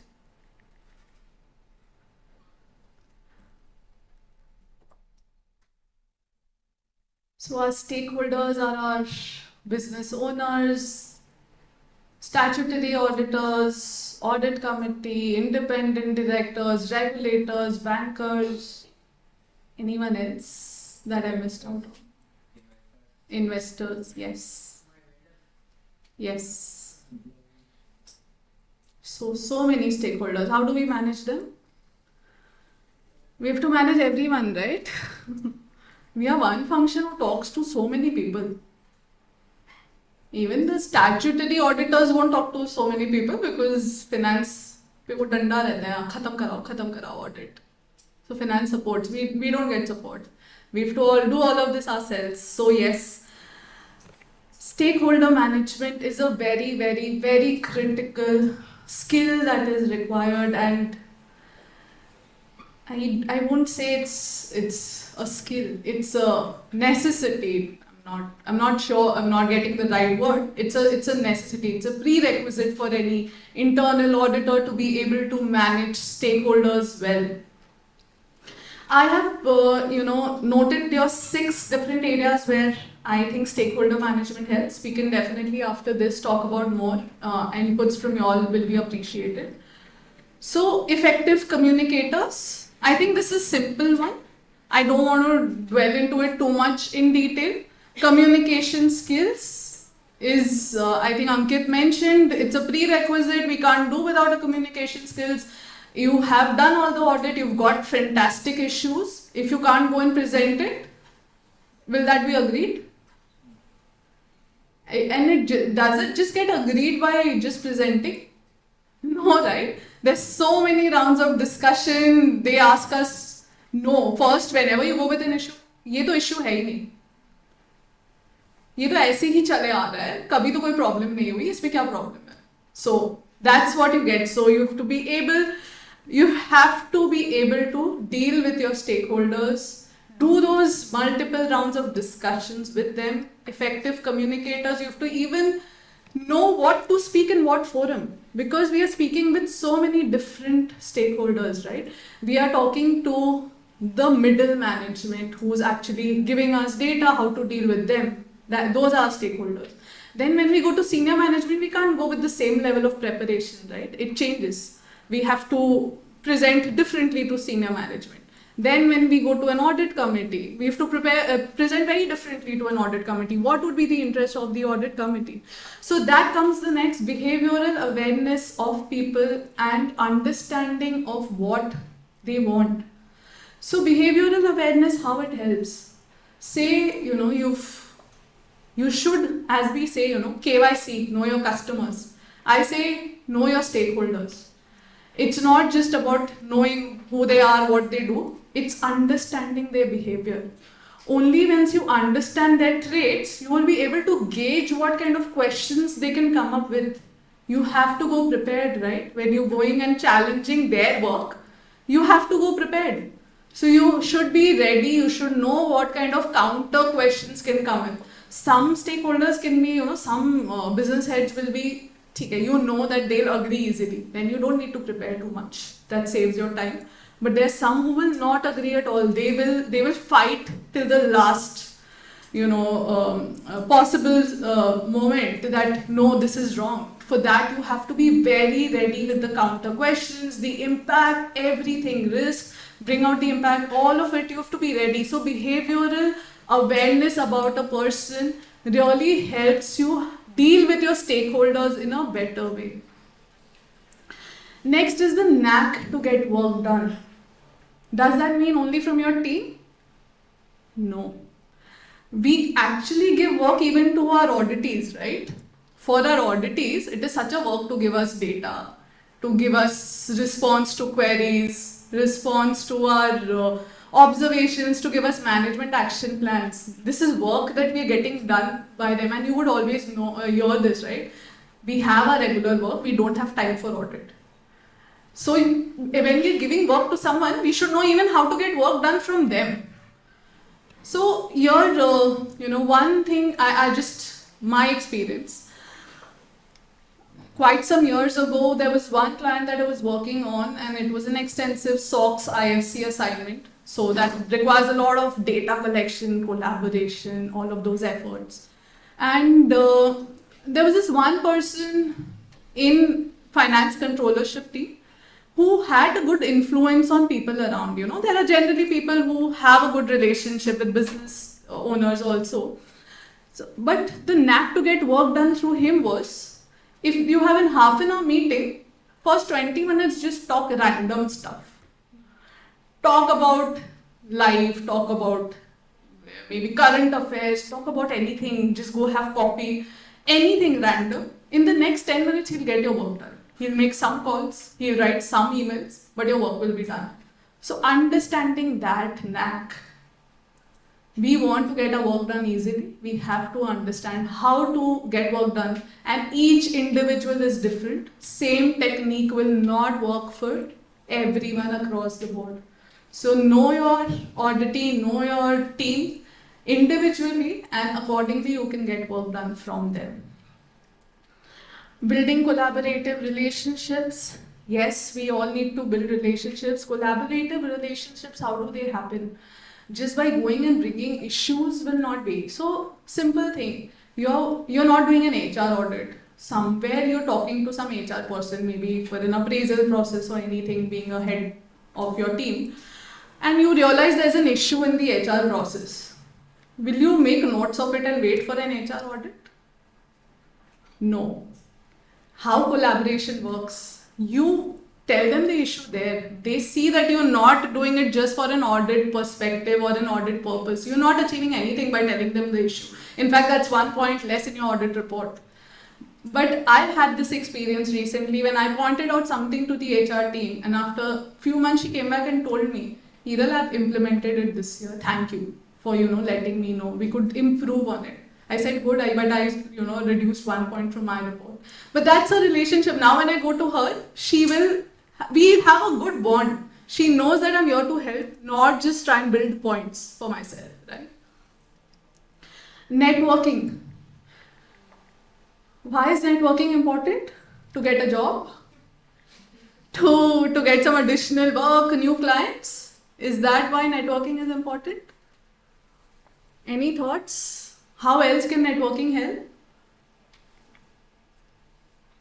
To understand the burning issues as well within the company, which I'm not aware of. Yes. Changing business standards, changing systems within the organization, outside the organization. Right. Another piece where networking really helps. Our auditees have become very smart. Okay, we are honing our skills. They are also honing their skills of handling auditors. They've become very smart. When you go to them, what will they ask you? What is the industry benchmark for this? What is the percentage of errors in the industry? As per the industry benchmark, what is the percentage of errors and where are we against the industry benchmark? How do you get industry benchmarks? That is where your networking is going to help you, right? Because now we are being asked for benchmarking in the smallest of things that you couldn't think of. We went with an issue saying that the price that you're updating in the system is wrong in certain very minimal cases. We were asked, we are doing very well, I think, right? It's just 2 cases. What is the industry benchmark? So you can't even imagine where they are asking for industry benchmarks. This is where your networking skills will really, really help you. Being assertive. Our role is, हमने बना लिया सबके साथ दोस्ती यारी, collaborative relationships, everything. But if that's impacting our work, we need to be assertive there. We need to meet our timelines. We need to escalate, do everything that might, not go well with some people who you have a good bond with. Now, if I'm doing an HR audit with that HR person also, I'll have to escalate to her boss if she's not doing. But doesn't mean that I don't. I have to be assertive. I have to use that. Be assertive. Put your foot down. There are a lot of instances where, even when you're dealing with department heads, they will say that no, we don't agree to something. And they will just not agree to your observation. At that point of time, you have to be assertive. No, that's my view. We can agree to disagree and we take it to the next level. We take it to the CEO or the MD of the company and then take their views. You both put their views, but you have to be assertive because you are going to be dealing with very tough people. Yes. Another new age requirement, and Ankit did speak about it, that he's implemented it in his audit reports. Looking at the positive side of things, this is not something that you can add and maybe get some brownie points. I think this is the need. We've been asked to do that. Don't just tell me where the issues are. When you're giving a view to the audit committee give a balanced view. Give a view, tell them what is going right also, right? Because we are working on improvements. If you don't look at those improvements and you just look at faults, it's not going to help build a relationship with your stakeholders, the business owners, and even audit committee is not getting a fair view. So yes, you need to look at the positive side of it, not just look at it, also comment on it in terms of your executive summary or somewhere in the background that, okay, these were the changes made during the period. Last, personal attributes. Looks familiar. I think there were a lot of things. I just wanted to pick up few for today's discussion. We need to be very high on confidence because you are going to go and challenge anyone and everyone. You're going to there might be issues which even the CEO does not agree to. Over there, you have to go and present it then to the audit committee and say that management does not agree. They have a different view. So, but that requires confidence because you are challenging someone, you've been a part of the organization. You are maybe administratively reporting to a CFO, CEO in case of industry. And then you're actually challenging them. That needs next level confidence, right? You have to be very sure about what you're doing. And not just confidence, overconfidence nahi. Confidence along with all the necessary things to substantiate it. You should be very factually correct along with being confident. We know integrity, we know we need to focus, we need to achieve things on time. Two things that I just want to talk about. Emotional quotient. How does that help? That helps keep us calm, helps us get work done better, helps in productivity, helps in improving relationships. When you're dealing with so many people, you're dealing with timelines, you're dealing with people who don't want you there, right? It's not easy. It's important, but to have a very high emotional quotient, high curiosity quotient. We are all learning. It's a continuous learning. Even when I am here or any other speakers here, we are also learning from you all, from these interactions. There is no end to learning. We have to keep learning and keep growing. Last thing, open-mindedness. I think, I've also been there, done that. You get very emotional with your issues. You don't want to let go. You feel that, अरे नहीं यार, ये मैंने इतना मेहनत किया, मैंने issue निकाला है, मैं तो नहीं सुनूंगी मैनेजमेंट की, मेरा इशू सही है. नहीं, it does not work like that. Maybe it's actually a problem, but there's no solution to that problem. Management knows about it. They have tried to address it, but there's no solution to it. Or there may be times when your issue is actually wrong. Be open-minded. Be open-minded when you're listening to management, when they are giving their views. Show that you are open-minded, you're open to accepting their views and then forming an opinion. Last piece, personal branding. We are our own brands. We are in a function where, because we find faults in people, we are being judged all the time. And in this digital era, there is a very, very thin line between personal and professional. Be very sure of what you are projecting yourself as a brand. One wrong comment on LinkedIn can make you lose your credibility. So be very thoughtful that you are a brand and you own the brand. So that's it. I think just want to end with this. The only skill that will be important in 21st century is the skill of learning new skills. Yes, we need to learn a lot of new skills. We don't need to get bogged down by so many things that we need to learn. Think big, start small, keep improving, keep doing the check and balances, keep improving. But yes, we will get there, I'm sure. That's it from my side. Any questions, any additions? Someone has new thoughts, something that I would have missed out?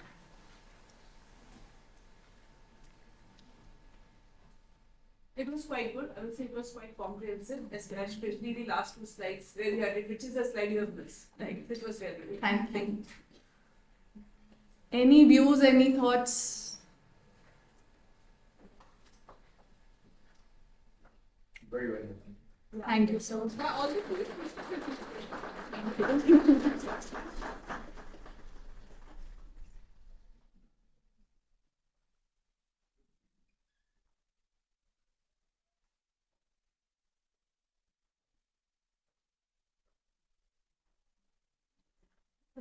Thank you for providing such a detailed things on how we should be smart internal auditors, and we should focus on that. So probably we can apply the strategies what you have tell us, the quality what we should adopt, and will be on the success path. Thank you so much.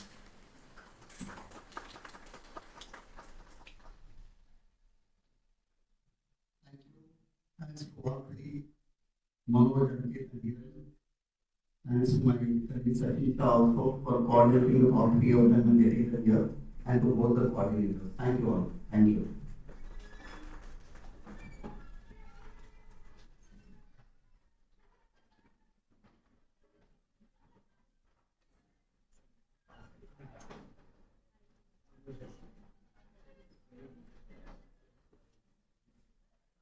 I just went in the hospital, CEO, I came here, we are developing really robust auditor system. I was very happy to see all three that.